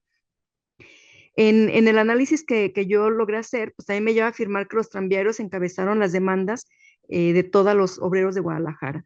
Por ejemplo, el boletín militar se refiere a esta huelga como la de los trenes eléctricos y de los motoristas. Esas actitudes indican que dentro del sindicato de la compañía hidroeléctrica había un grupo que presentó mayor grado de politización o mayor grado de conciencia de clases para esos años. La huelga duró casi todo el mes de enero y fue apoyada por la Casa del Obrero Mundial. Bueno, imaginémonos un mes sin tranvías y en el que también había ocasiones en que quitaban la luz. Se unieron a ella los albañiles y el sindicato de conductores de carruajes, también para pedir mejoras laborales. Los albañiles y conductores obtuvieron importantes mejoras, pero los tranviarios debieron mantenerse en pie de lucha porque la compañía hidroeléctrica no aceptó otorgarles ni un centavo de aumento salarial. Al contrario, por medio de esquiroles, estos obreros blancos, ¿no? Que siempre van a estar divididos los sindicatos de esa época, estos obreros trataron de romper la huelga. La prensa acusó a los obreros blancos de antihuelguistas, quienes al ver la organización de los obreros, que ya empezaban a llamarse rojos, decidieron formar una agrupación a la que llamaron Sociedad Mutua de Empleados de Tráfico. O sea, los trabajadores católicos, ¿no? Que desde un principio se señalaron como católicos, no querían llamar a su organización como sindicato, ¿no? Ellos la llamaban sociedad, cuyo distintivo no era el famoso color rojo y negro, como el de los afiliados a la COM, sino verde y blanco. Los antihuelguistas también se dirigieron al gobernador de Jalisco y le señalaron que la huelga era totalmente injustificada, ya que había sido declarada por una minoría de los trabajadores que se encontraban incluso inactivos desde hacía tiempo. Apuntaban sus deseos de reanudar sus trabajos y cumplir con sus obligaciones. Por su parte, el presidente apoyaba a los tranvíos rojos y los felicitaba por despertar y tomar conciencia de sus derechos, pero a la vez les sentenciaba, cito, señores huelguistas, pero por Dios, que ya vuelvan los tranvías, porque es para suicidarse el ir a pie de San Pedro a Zapopan. Fin de la cita. Es decir, simpatizaban con la huelga como medio de hacer valer sus derechos, lo que no evitaba que sufrieran la falta del servicio. Los tranvieros demandaban a la vez su liberación, la libertad de asociación, pues estaban en contra de la petición de los tranviarios que pedían el reconocimiento de su sindicato y que la compañía hidroeléctrica les diera trabajo únicamente a los afiliados. Cito, manifestamos que siendo nosotros libres y conscientes y teniendo pleno derecho, no podemos admitir que se coarten nuestras libertades, obligándonos a pertenecer a una sociedad contra nuestra voluntad o perder el trabajo si no pertenecemos a ella. Fin de la cita. De esta manera, pues no, también los católicos estaban solicitando al gobierno constitucionalista el respeto de sus derechos y ejercían de esta manera su categoría de ciudadanos. Y bueno, eso también nos lleva a otros debates que también ya señaló Laura Larcón al inicio. Dependiendo de quién estaba a cargo del gobierno, pues se tenían derechos o no. Por ejemplo, con Diegues, obviamente los católicos no tenían ningún peso, pero de repente cuando llegaban otro tipo de gobiernos, los católicos volvían a tener voz, ¿no? Pero dependiendo, la balanza se inclinaba dependiendo a qué grupo pertenecías, y ya en los años 20, pues los católicos se van a ver beneficiados por el gobierno. Los tranvieros rojos no se quedaron conformes con el actuar de la empresa y de los obreros del bando contrario, y aunque estaban seguros de que ellos se llevarían la victoria, pues contaban con la solidaridad del público, solicitaron al gobernador que la compañía eléctrica fuera intervenida. Ante la negativa del gobierno, la COM pidió a los electricistas de la misma compañía que se fueran a la huelga en apoyo de sus compañeros tranviarios, ¿no? El periódico Acción, dirigido por José Jesús Ibarra, se pronunció a favor de la huelga y animó a los tranvieros a no claudicar en su vigorosa actitud. A la vez, este diario solicitó se expulsara del país al gerente de la hidroeléctrica, Eugenio Pinzón. Debido a las negativas de las autoridades y a que la empresa no cedió a las demandas de los tranviarios, se llevaron a cabo manifestaciones de los trabajadores tranviarios en la vía pública, ¿no? Y a estas manifestaciones, ellos iban acompañados de su familia, de sus esposas, de sus hijos, pero también de otros empleados de la compañía, perdón, de otros obreros de otras empresas, ¿no? Y ahí se empezaron a unir, y que pues toda esta unión que se empezaba a tener, pues era auspiciada por la Casa del Obrero Mundial. Esto desató que la COM organizara en la ciudad de Guadalajara una manifestación de más de 5,000 trabajadores. No se tiene la fecha exacta, pero se sabe que fue durante los primeros días de enero y en el marco de la huelga de los tranviarios. Varias personas me han señalado que si eran 5,000 trabajadores, y lo sabía en Guadalajara, pues sí lo sabía, porque, bueno, Francisco Barbosa, cuando habla de los católicos, dice que por lo menos había 3,000 católicos, obreros católicos afiliados a las organizaciones. Ahora, pues los otros, ¿no? Los que no estaban afiliados, y también pensando en que la hidroeléctrica tenía entre más de 1,000 trabajadores, pues sí podemos pensar en esta manifestación de más de 5,000 trabajadores. Los trabajadores se dirigieron su manifestación hacia el Palacio de Gobierno, portando grandes letreros, entre los cuales se destacó uno que solicitaba la expulsión del gerente de la compañía. Al llegar a la plaza central, la guardia del palacio los encañó con ametralladoras. En esta manifestación pública, los tranviarios y de otros obreros ejercieron su derecho ciudadano, pues como tomaron el espacio público como ámbito de actuación masculina y pusieron a debate sus problemas laborales.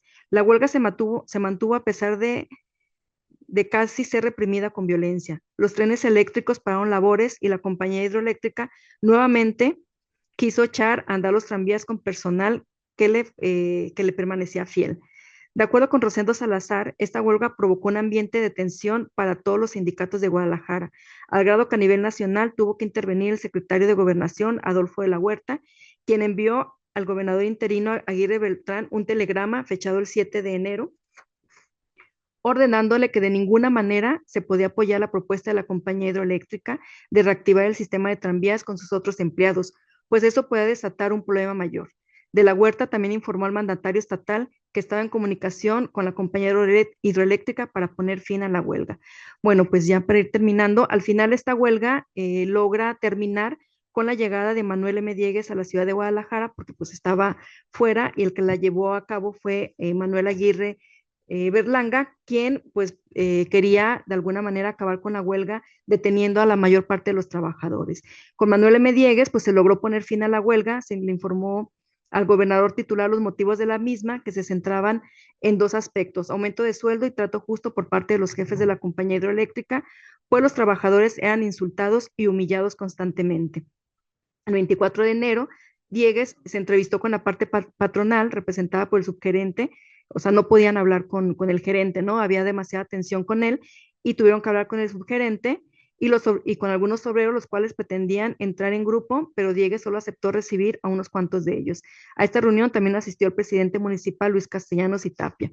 Al final, bueno, lo que ellos lograron de esta plática es que surgió el primer contrato colectivo de la empresa, que lo firmaron tanto la parte patronal como los empleados de la compañía y fue avalado por el gobernador del estado, y esto también dio paso a que distintos sindicatos comenzaran a firmar contratos colectivos con la parte patronal. Ya para concluir, bueno, la CRON logró organizar a los obreros de la ciudad de Guadalajara y su estrategia para negociar fue tener de su lado a los trabajadores de la compañía hidroeléctrica, así como a los de la telefónica, pues eran empresas estratégicas para la ciudad, lo que les permitía tener un mayor grado de negociación con con las otras partes patronales y con el gobierno del estado. Muchas gracias.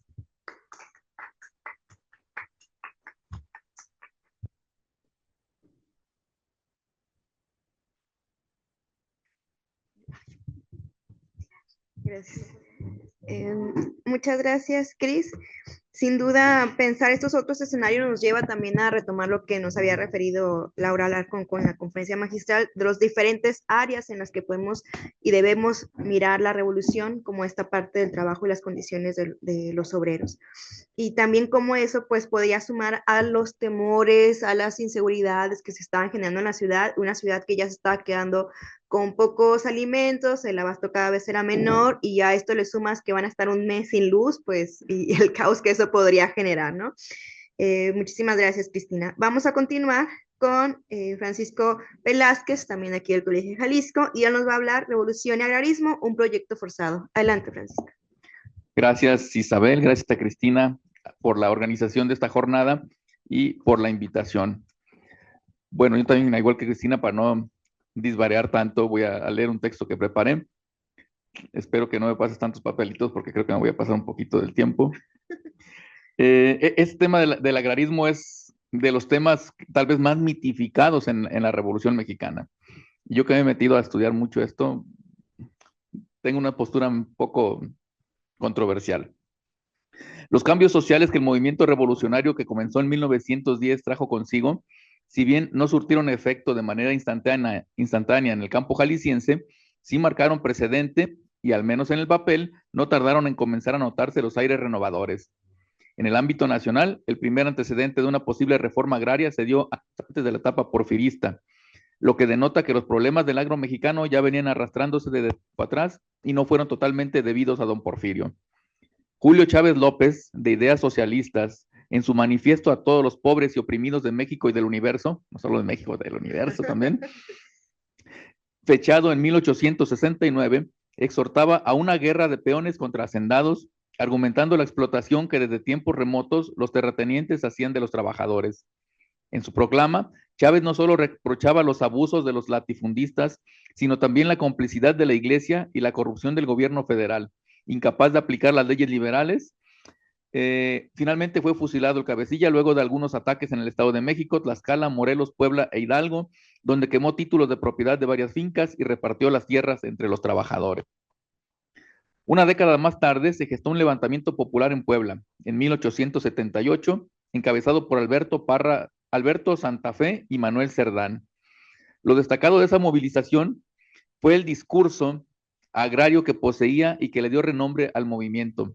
Santa Fe proponía la división de la tierra de la nación, El movimiento no prosperó, el líder fue encarcelado y un par de años más tarde figuró como diputado aliado del presidente Díaz, habiendo traicionado la causa inicial. Como decía Díaz, ese gallo quiere maíz, ¿verdad? Ya en el siglo XX, fue la iglesia la primera en poner el dedo en la llaga de los conflictos agrarios. El obispo José de la Mora tuvo la iniciativa de convocar al primer Congreso Agrícola de Tulancingo en 1904, con el objeto de procurar los medios prácticos de mejorar la situación moral y material de los obreros del campo. Muy de acuerdo con los principios del catolicismo social impulsados por el Papa León XIII en su encíclica Rerum Novarum. Un par de años más tarde, el programa del Partido Liberal y Manifiesto a la Nación, publicado el 1 de julio de 1906, contemplaba el reparto de tierras sin más condiciones que el solicitarlas, comprometerse a dedicarlas a la producción agrícola y no venderlas por ningún motivo. Prohibía que quedaran tierras sin producir y, tocante al reparto y restitución de tierras, se mostró extremadamente radical al no contemplar la indemnización a los propietarios, lo que le situaba por encima de la ley del 5 de enero de 1915 y de la propia Constitución de 1917. Contemplaba la creación de un banco agrícola o que el gobierno financiara con los mismos intereses a los agricultores pobres. Precisaba que los extranjeros que adquirieran tierras, por este solo hecho, adquirieran la nacionalidad mexicana y renunciaran a la de origen. Los patrones debían brindar alojamiento higiénico a sus trabajadores y anulaba todas las deudas de los jornaleros para con sus amos.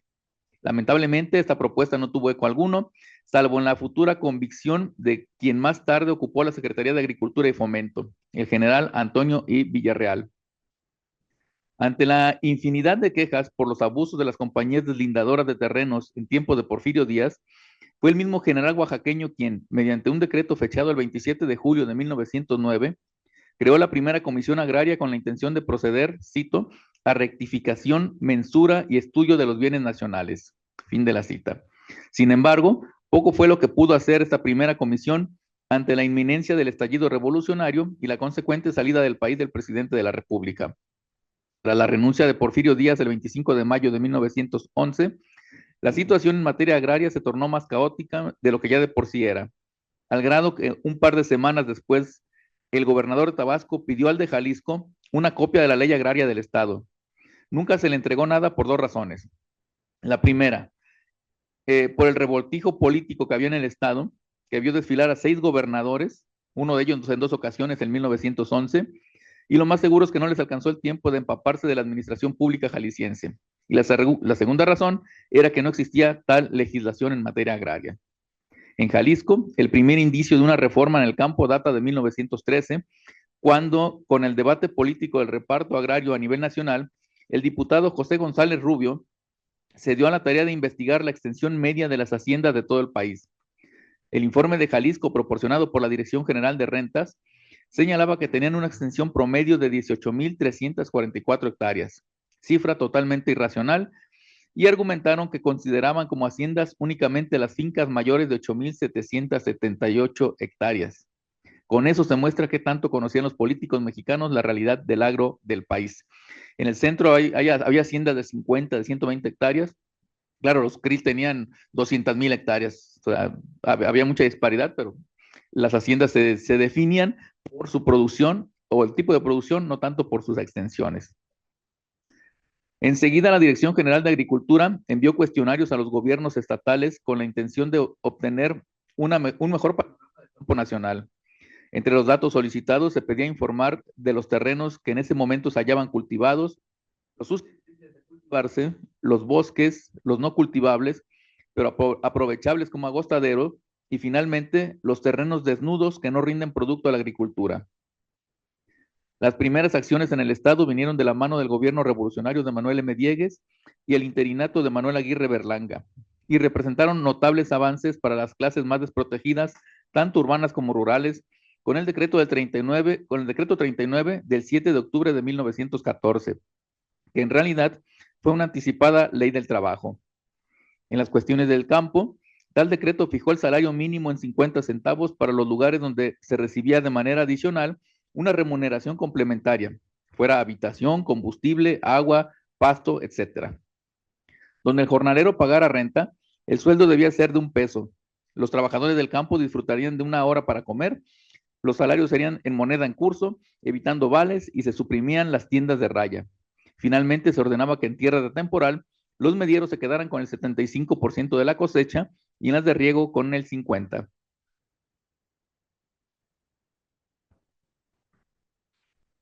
Muchas de estas disposiciones ya se practicaban en Jalisco desde antes.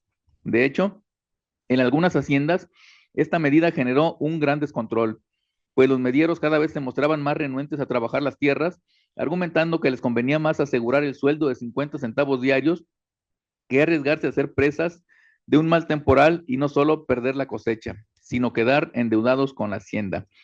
50 centavos suena muy poquito, pero sería tal vez convirtiéndolo hoy día como ganar 500 pesos, más o menos, que no está nada mal. La actividad legislativa y los decretos expedidos eran el reflejo de la inicial preocupación y verdadero interés que algunos caudillos revolucionarios mostraron por los campesinos. Ahora voy a pasar a hablarles así muy rápidamente de los planes que se proclamaron en torno al movimiento revolucionario. El primero fue el Plan de San Luis, de Francisco y Madero, donde no decía nada en temas agrarios, salvo que iba a haber una restitución siempre y cuando se pudiera comprobar que hubieran sido despojados durante el gobierno de Porfirio Díaz. Y se les iba a restituir siempre y cuando esas tierras no hubieran sido vendidas a una persona extranjera. Si esas personas estaban en manos de un extranjero, no procedía la restitución de tierras. Eso era lo que decía el Plan de San Luis. Le generó una gran enemistad con Zapata. Ahorita vamos a llegar cuando veamos el plan de Ayala. Hubo otros 3 planes. El plan político-social, también llamado Plan de Jolalpan o Plan de Tacubaya, redactado por Jiménez y Muro, una señora invisibilizada por los zapatistas incluso, en donde ahí sí se exigía la devolución de tierras al campesinado. Pero otra vez volvemos a lo mismo, devolución de tierras, es decir, había que comprobar que habían sufrido despojo en algún momento de parte del gobierno porfirista. Estuvo también el plan de Texcoco, de Andrés Molina Enríquez, y él también urgía al reparto de los latifundios. Molina Enríquez presentaba en su manifiesto 5 decretos complementarios de suma relevancia en las cuestiones agrarias. 1, sobre el fraccionamiento de las grandes propiedades. 2, sobre la libertad de importación y exportación de cereales. 3, sobre rancherías, pueblos y tribus. 4, sobre la supresión de los jefes políticos. Y 5, sobre el trabajo asalariado o jornal. El plan de la empacadora de Pascual Orozco no decía nada sobre temas agrarios, pero sí todos los caudillos, todos los que redactaban estos y firmaban estos planes, se sacrificaban diciendo que desconocían el gobierno de Porfirio Díaz o el gobierno de Madero ya en su momento, y ellos se sacrificaban siendo presidentes interinos. Entonces, la finalidad de todos los planes revolucionarios eran cuestiones políticas y el tema agrario no aparece. El plan de Ayala, que es el que del tanto se habla del zapatismo y la lucha por la tierra. Zapata se enemistó con Madero cuando Madero le dijo, muy fácil, no voy a repartir tierras porque no dije que iba a repartir tierras. Oye, pero que tú dijiste, sí, a ver, lee el plan de San Luis. Pero Zapata mal sabía dibujar su nombre, no sabía lo que decía el plan de San Luis.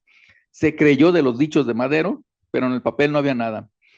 Lo que más indignación causó a los revolucionarios que entraron con la esperanza del reparto de tierras fue la declaración hecha por Madero al periódico El Imparcial el 27 de junio de 1912, donde exhorta justamente a sus críticos a revisar cuidadosamente el plan de San Luis para que se dieran cuenta de que nunca prometió repartir los latifundios entre la clase menesterosa, como era la exigencia del zapatismo, y ahí vino el divorcio entre Zapata y Madero. Hay un proyecto de ley agraria de 1912 que propuso Luis Cabrera, un diputado bien versado, bien estudiado y que conocía perfectamente la situación del campo mexicano. Él criticó las llamadas soluciones ingenuas, como fueron las de pensar en repartir terrenos nacionales, o peor aún, comprar tierras baratas en el norte del país para luego trasladar gente del sur hacia aquellos áridos parajes. La solución era más compleja, pues a la par de crear pequeñas propiedades, había que emprender programas crediticios, de irrigación, de regulación catastral y de tasación de impuestos, por lo que Cabrera dijo que era inapropiado hablar del problema agrario, pues había que hablar de los problemas agrarios en plural, porque eran muchas cuestiones imbricadas unas en otras. En sus propuestas, el diputado relacionaba el problema agrario con una aguda crisis económica de los trabajadores del campo. Decía que la población rural necesitaba completar su salario. Si tuviese ejidos, La mitad del año trabajaría como jornalero y la otra mitad del año dedicaría sus energías a esquilmarlos por su cuenta. No teniéndolos, se ve obligada a vivir 6 meses del jornal y los otros 6 meses toma el rifle y es zapatista, decía Luis Cabrera. Sin embargo, lo que Luis Cabrera también se le iba un poco es pensar el mundo rural desde un escritorio en una ciudad, es que si iban a trabajar 6 meses en sus ejidos y otros 6 para los hacendados, pues no podía hacerlo porque los 6 meses que iban a trabajar en ejido eran los 6 meses que las haciendas requerían la mano de obra porque ambos cultivos eran de temporal. Entonces, pues eran planes muy idílicos. La propuesta de Pastor Roa, que era el gobernador de Durango, él decreta la primera ley agraria, pero también habla de una venta pública de tierras para que las personas que no tengan tierras puedan adquirirlas. La cuestión es quién iba a poder adquirir esas tierras. Iba a promover que se volvieran a concentrar en pocas manos. En 1914, una propuesta constitucionalista en donde el plan de Guadalupe de Carranza no decía nada sobre las cuestiones agrarias, sino hasta que se declara la subsistencia del referido plan el 12 de diciembre de 1914 y ante las presiones que había de los sectores convencionistas, él dice que había que formar la pequeña propiedad, pero no da mayores detalles sobre cómo formar esa pequeña propiedad.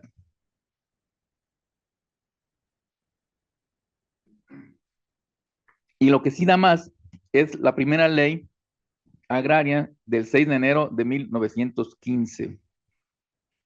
Se reconoce que el decreto del 6 de enero de 1915 del presidente Carranza puede ser considerado como el comienzo legal de la reforma agraria, pues en él se creó la Comisión Nacional Agraria. Esta ley, más que mostrar el ideal carrancista, era el reflejo de las presiones de apoyo a los campesinos que habían sostenido líderes revolucionarios como Emiliano Zapata, Francisco Villa, Lucio Blanco y Pascual Orozco, entre otros, quienes desde 1912 habían distribuido tierras en sus zonas de influencia. Así como repartían billetes, repartían tierras. Luego se iban y se las volvían a quitar. De hecho, el 3 de octubre de 1913, el gobernador provisional de Durango, Pastor Roa, decretó la primera ley agraria del país. Por ello, mediante el decreto del 12 de diciembre de 1914, en las adiciones al Plan de Guadalupe, el presidente Carranza se había obligado a expedir leyes agrarias a favor de la pequeña propiedad. El redactor del decreto de 1915, Luis Cabrera, del que ya había hablado, reconoció que los antecedentes de dicha ley la inspiraban, la inspiración la había recibido de Andrés Molina Enríquez. Molina Enríquez es uno de los grandes mitificadores y creadores de esta idea de que eran latifundios improductivos las haciendas porfiristas, cuando no era así. Sin dejar de lado el proyecto de ley agraria redactado por Pastor Roa. En dicho proyecto se consideraban 54 artículos, más 3 transitorios. Se trataba de lo que puede considerarse una síntesis de todas las ideas agrarias hasta entonces vertidas por los principales actores políticos de la época, quienes contaban con la asesoría de líderes sociales que veían en el asunto agrario el origen del mal de la nación mexicana.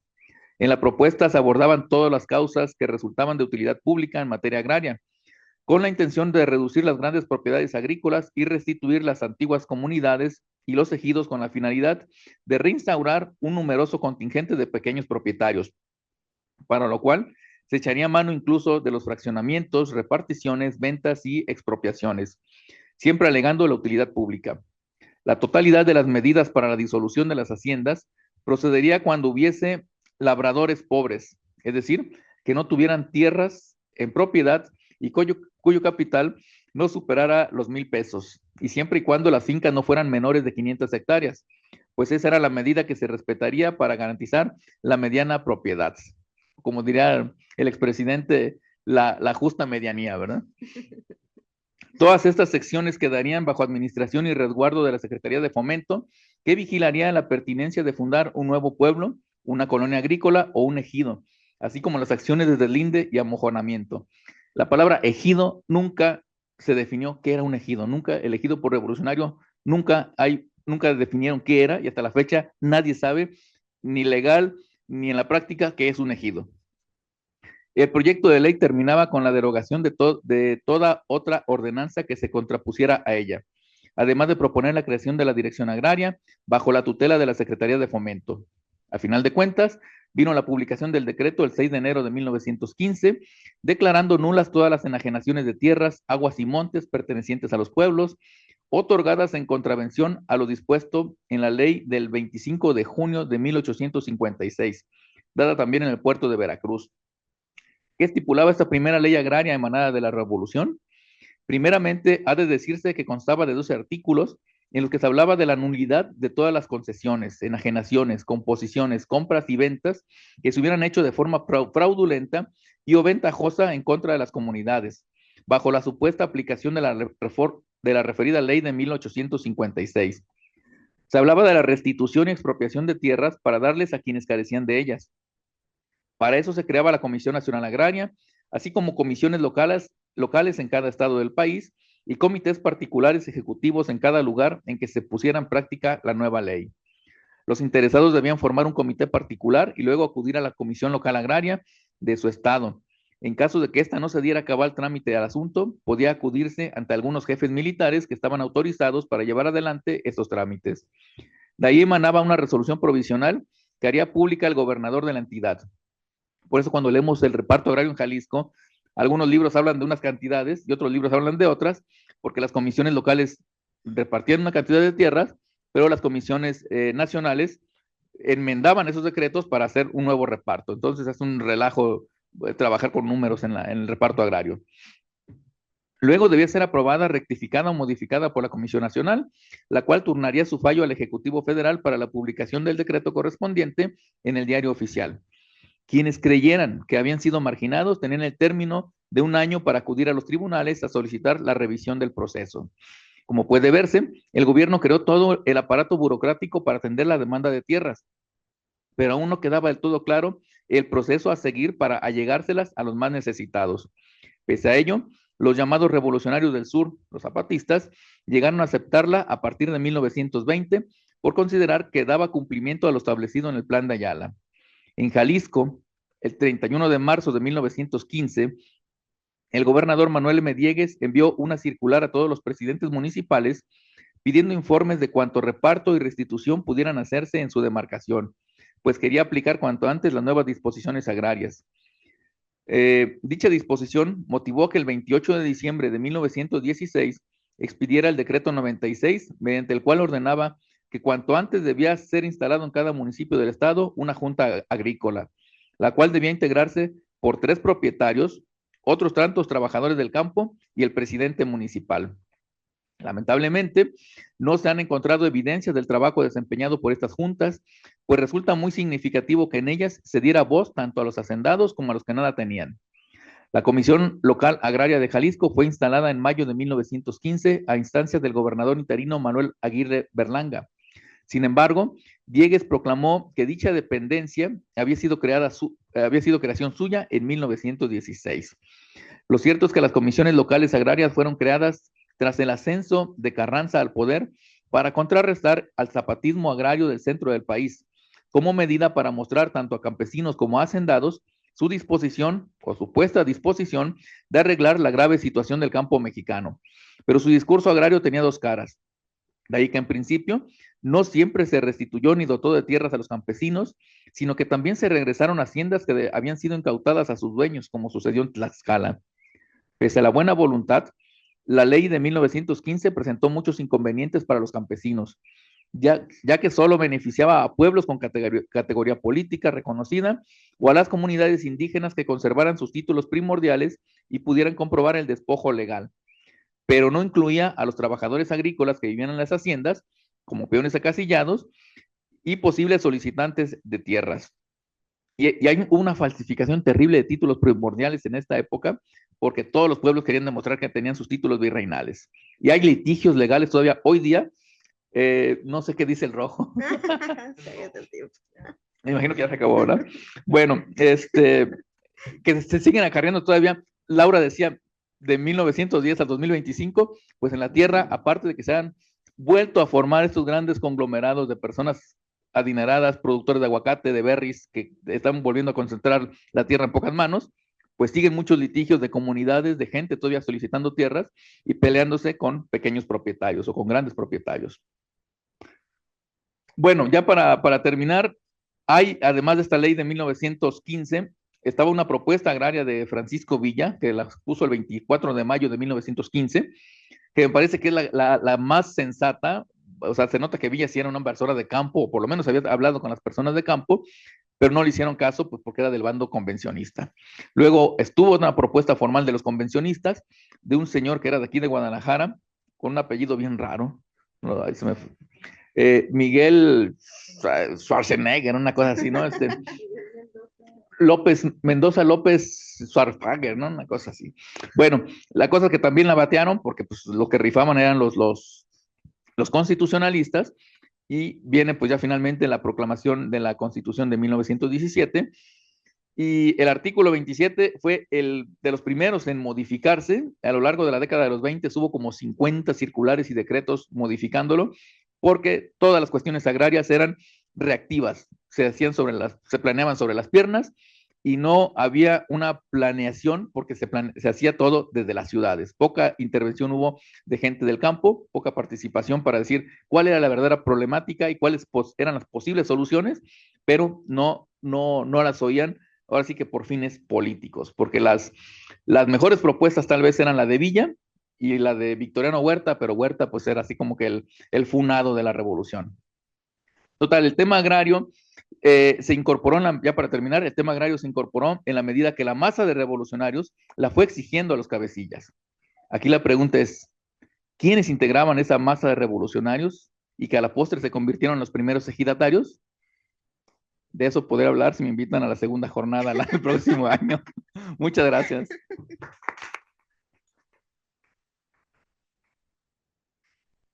Muchísimas gracias, Francisco, por este recuento sobre los ejidos y el papel que tiene pues la tierra en estas cuestiones, y sobre todo un poco retomando también las reflexiones en la medida en que esta configuración de ejidos cómo la podemos ver en la medida de legados o incluso de trabas ya en la propiedad de la tierra. Con un libro que estamos coordinando con Cristi y yo sobre la historia de Zapopan, encontramos colonias de Zapopan que no han podido resolver su situación como propietarios los colonos porque pues parten de un ejido, y los juicios de los ejidos parten de los padres a los abuelos o a la bisabuela que al final quedó con las tierras, y entonces ahí como está la disputa, pero parte de ese pasado revolucionario, ese reparto horario, que me parece como muy interesante seguir reflexionando sobre no solamente cómo era en ese momento, sino lo que ha implicado en cuestión de legados o en este caso de trabas con esos colonos que no pueden acceder a la propiedad de su tierra por los juicios ejidales. Y es que los ejidos ni son colectivos ni son particulares. Si cuando se crean no se sabía qué eran, con la reforma del 92 que nos hablaba Laura, menos se sabe qué son, porque no son propiedad privada, porque si alguien quiere vender su propiedad, debe tener el consenso de toda la comunidad, si no, no se puede vender y no se puede aceptar a un nuevo miembro de la comunidad de ejidal. Entonces, ¿dónde está lo particular? ¿Dónde está lo privado? O sea, es una cosa amorfa ahí legalmente. Bueno, vamos a pasar a un par de preguntas. Si alguien tiene alguna pregunta o comentario para los ponentes. Sí, gracias, Laura. Yo tengo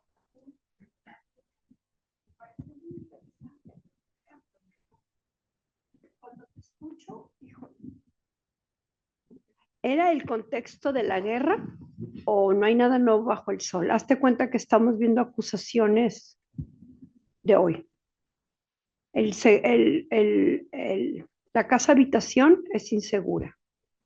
Yo creo que hay que ver también en el caso, me parece interesante que para la época se denunciaran, porque si tú te fijas, habría que ver que eso es muy difícil, ¿no? Saberlo. ¿Qué porcentaje de la realidad se denunciaba? Porque hoy sigue siendo un problema. Me parece muy interesante, pero híjole, me deja tantas preguntas. Digo, ¿se dio por una cuestión de la revolución de la guerra? Sí, sí creo. Pero, por ejemplo, los ataques que hacía el caso de Villa fue muy marcado. De hecho, cómo perdió consenso con algunas personas aquí, ¿no? Pero bueno, me parece muy interesante, ¿no? Te digo, tengo muchas preguntas porque son 5 casos, pero ¿de qué? En relación a qué, así es. Yo creo que hay que analizar el caso, como te diré, como muy cualitativo. Creo que sigue empezando los mismos elementos. A pesar de todo lo que hemos sido revolucionados, pero se dan por otras cosas, no por la revolución misma, creo yo. Pero bueno. Bueno, bueno, y quiero hacer, que no que conteste, no es pregunta realmente, es un comentario mío, ¿no? Para el doctor Vargas, bueno, me pareció muy interesante, creo que ese es el tema. Se construyen los conceptos. Por ejemplo, cuando ya revolución con mayúscula o minúscula, depende del momento en que lo veamos. Ahora tú ves una correctora de estilo y ya te pone, primero era todo mayúscula, Revolución Mexicana, luego le quitaron a la M, luego a la R, o sea, en el fondo, ayer estuve en una reunión muy interesante sobre Jalisco, cómo vamos, pero de algo que decían es cómo estamos manipulando los conceptos y cómo los adecuamos al momento que se vive. Mi experiencia en el análisis de la revolución es que, como decía pues Álvaro Obregón, la revolución soy yo y los demás son reaccionarios. Pero cuando ganaba el otro, ese era el revolucionario. Entonces, pues es interesante. Yo creo que en el fondo no solo se construye la revolución, yo más bien creo que se construye el concepto de revolución para justificar mi dominación. Eso es un elemento que valdría la pena señalar. Bueno, Cristina, lo de la Casa del Obrero Mundial, creo que, pues, a mi pregunta que yo hacía, ¿qué fueron los cambios? Se convirtió en el instrumento en que los utilizaron para hablar de una revolución en ese segmento de la población. ¿Qué se hizo con ellos después? O sea, ¿realmente se luchó por una cuestión sindical o fue para llevarlos al control por parte de ese Estado, ¿no? De ese Estado que se gestó en la revolución? Como que muchas cosas, a veces creo que en un momento se magnificó tanto la interpretación de la revolución por quien lo hacía y en el momento que se hacía. Por eso ahora tal vez se nos están desmoronando muchas cosas, ¿no?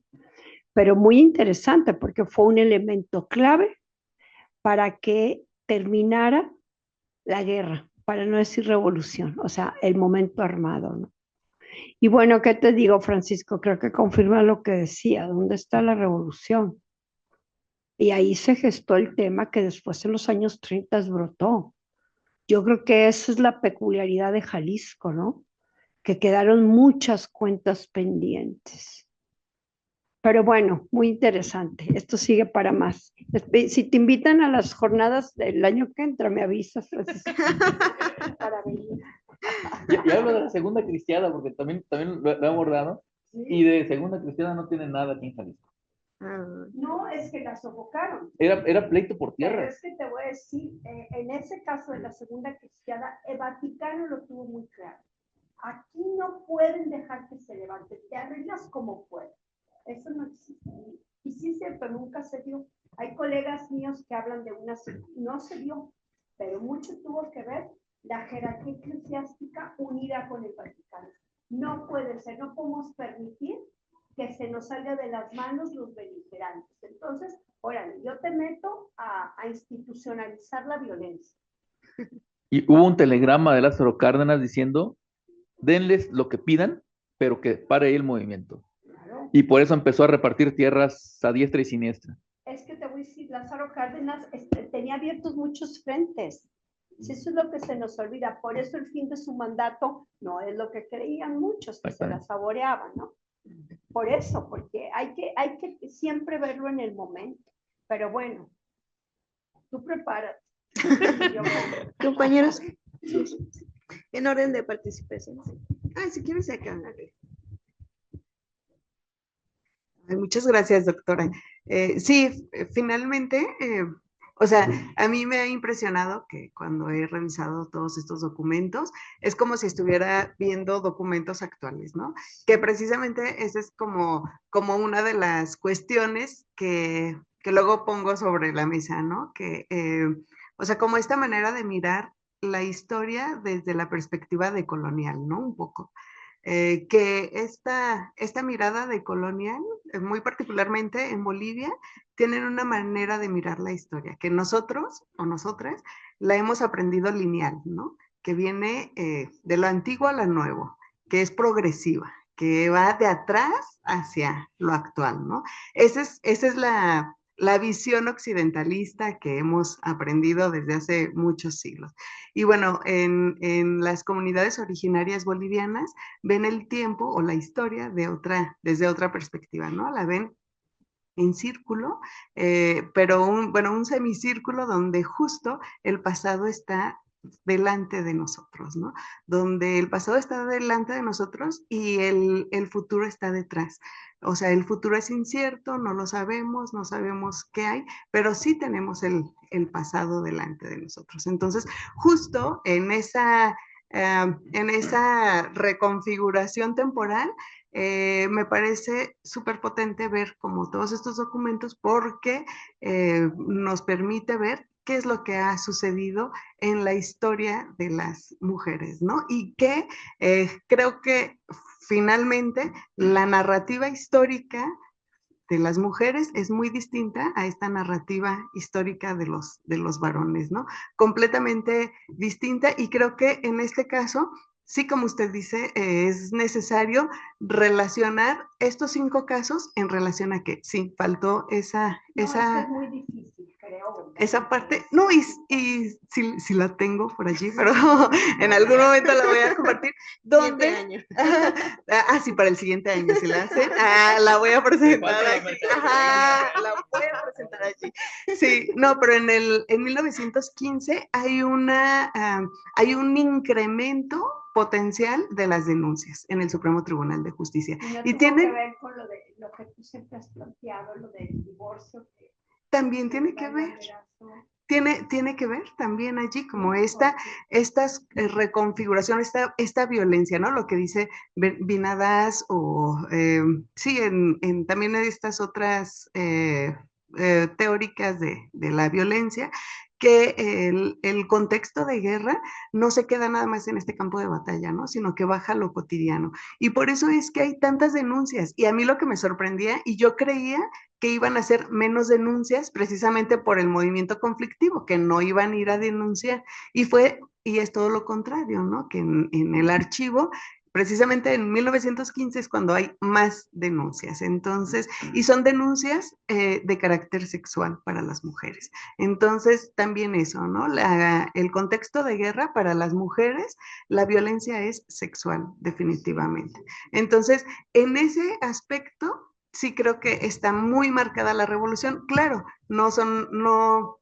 no tiene la etiqueta de villista, constitucionalista, pero sí está una dimensión mucho más violenta. Entonces yo creo que en ese sentido sí está ahí la revolución. Habrá que hacer una comparación a lo mejor con otro tipo de guerras, ¿no? En la independencia o en la cristera. Hace un escenario violento. Muy violento. Siempre el tema del cuerpo de la mujer. Claro. Pero mi pregunta es, ¿qué hay de diferente hoy? Sí, no, a ver. Pues que existe el concepto violencia, antes no era violencia como tal. Eso sí antes, tienes razón, es la conciencia de. Ajá, pero en realidad en las prácticas sigue habiendo exactamente lo mismo, ¿no? Y por eso recurro a esta noción de la historia decolonial, ¿no? Que la tenemos delante nuestra y que podemos ver qué es lo que está pasando, ¿no? Estas prácticas de lo que es la masculinidad, lo que es la feminidad, de que como las convivencias, ¿no? Entre la sociedad holística, ¿no? Entonces eso es lo que habrá que repensar. Bueno, gracias. Muchas gracias. Luis Ángel. No. Él hablaba de eso, del arco indio, de la visión de la historia. Y era polaco, no era boliviano. O es polaco, todavía no se muere. Pero también, o sea, es una visión. No, y es un territorio de resistencia. Sí. Bueno, muchas gracias por sus observaciones, doctora. Precisamente cuando comencé la investigación, pues estamos hablando del 2007, o sea, ya hace rato. Ya una vida. En ese momento no tenía presente a Koselleck, ¿sí? Ahorita ya lo tengo bastante presente, a Reinhard Koselleck. He estado trabajando un poquito en la tesis doctoral. que nada que ver con la revolución, la tesis doctoral.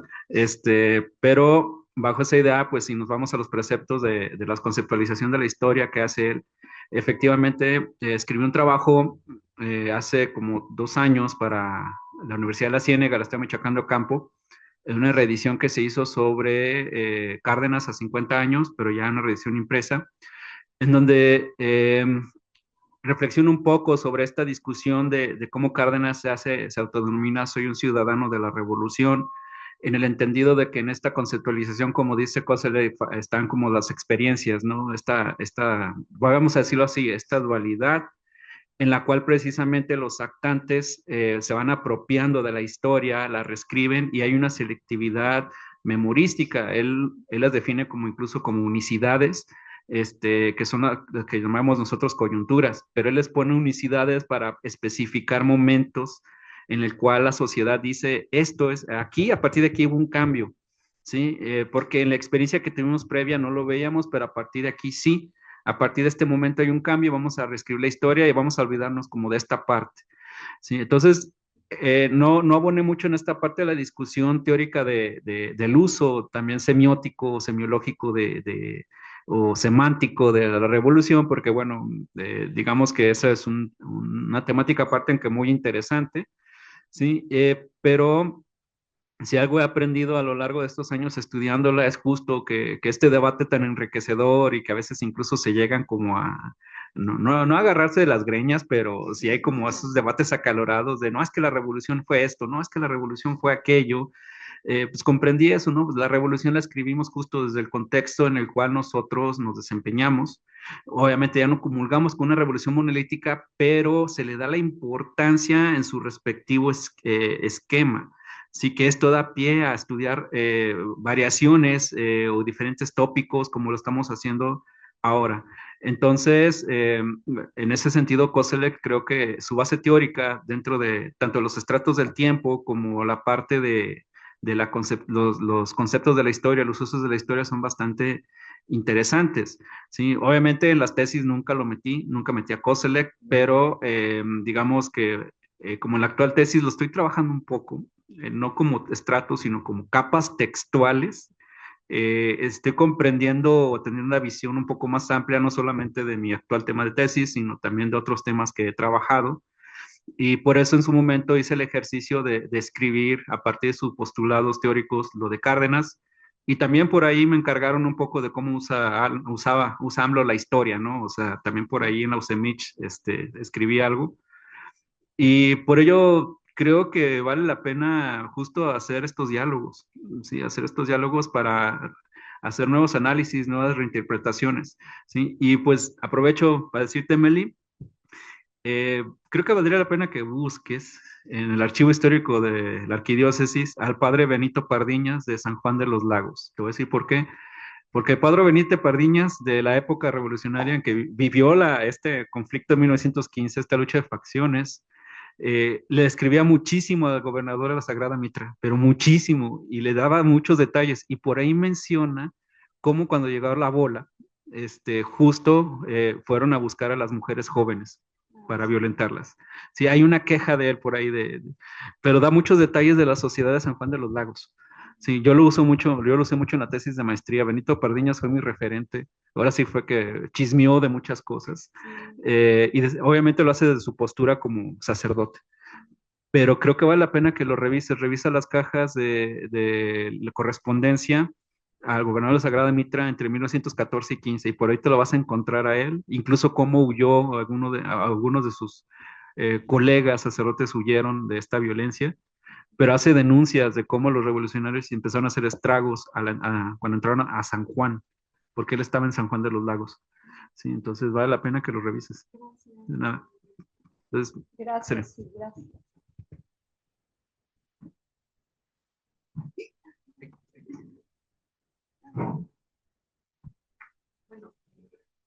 Sí, bueno, como señalas Laura, al final el movimiento obrero, como diferente a la revolución, pues porque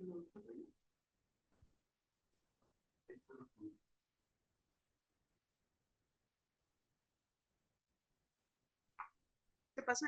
Sí. ¿Sí alcanza? Bueno, entra a la revolución después, obviamente jalados por los constitucionalistas, así que carne de cañón, ¿no? Y de ahí sacan ciertos derechos y yo identifico un movimiento obrero pues activo en la revolución y principios de los años 20. Después otra vez es cooptado o domesticado, como dicen, porque pues que necesitaba el gobierno por revolucionario, empresarios, ¿no? O sea, sacar al país adelante, entrar al capitalismo. Entonces ya todo ese valor que le dieron a los obreros se los quitan otra vez. Pues es que necesitaban legitimar. Exacto, Que sí. mejor que tomaran los obreros. Sí. Pero después, ¿qué pasó? Exacto. Y luego, como dices tú, en esta historia ya larga de todo el siglo XX, son de alguna manera domesticados, como dicen algunos, pero todavía les va peor con la reforma del 92. O sea, ya pierden, hoy día ya no hablamos casi de obreros, ¿no? Ya son operarios, o sea, y como dices tú, el concepto importa mucho. Entonces, ya les llamas operarios, ya se perdió toda esa idea de conciencia de clase, ya son trabajadores nada más, y la idea del sindicalismo, pues yo creo que ya está perdida, ¿no? En México, definitivamente. Entonces, sí, es muy importante eso que tú nos dices, es ver más allá. Seguimos viendo en las páginas de los hombres más con los líderes sindicales. Sí. Qué aberración. Sí, y bueno, un Eliodoro Hernández Loza fue ese importante líder sindical. Bueno, en los 80 se está quejando de lo que viene, pero porque a él le servían también los obreros, ¿no? Eran su brazo con el que él llegó a puestos políticos importantes también, ¿no? Entonces, al final, pues es una historia de cómo los van manipulando y usando. Pues sí, se siguieron siendo carne de cañón. Muchas gracias. Ok. Bueno, muchísimas. Estamos sobre el tiempo porque sigue la presentación del doctor Manuel, entonces. Pero, ¿sabes? Estamos en corto, yo creo que podemos seguir dialogando y cuestionando todo, ¿va? Gracias. Como unos 5 minutos de receso mientras nos acomodamos acá, por favor.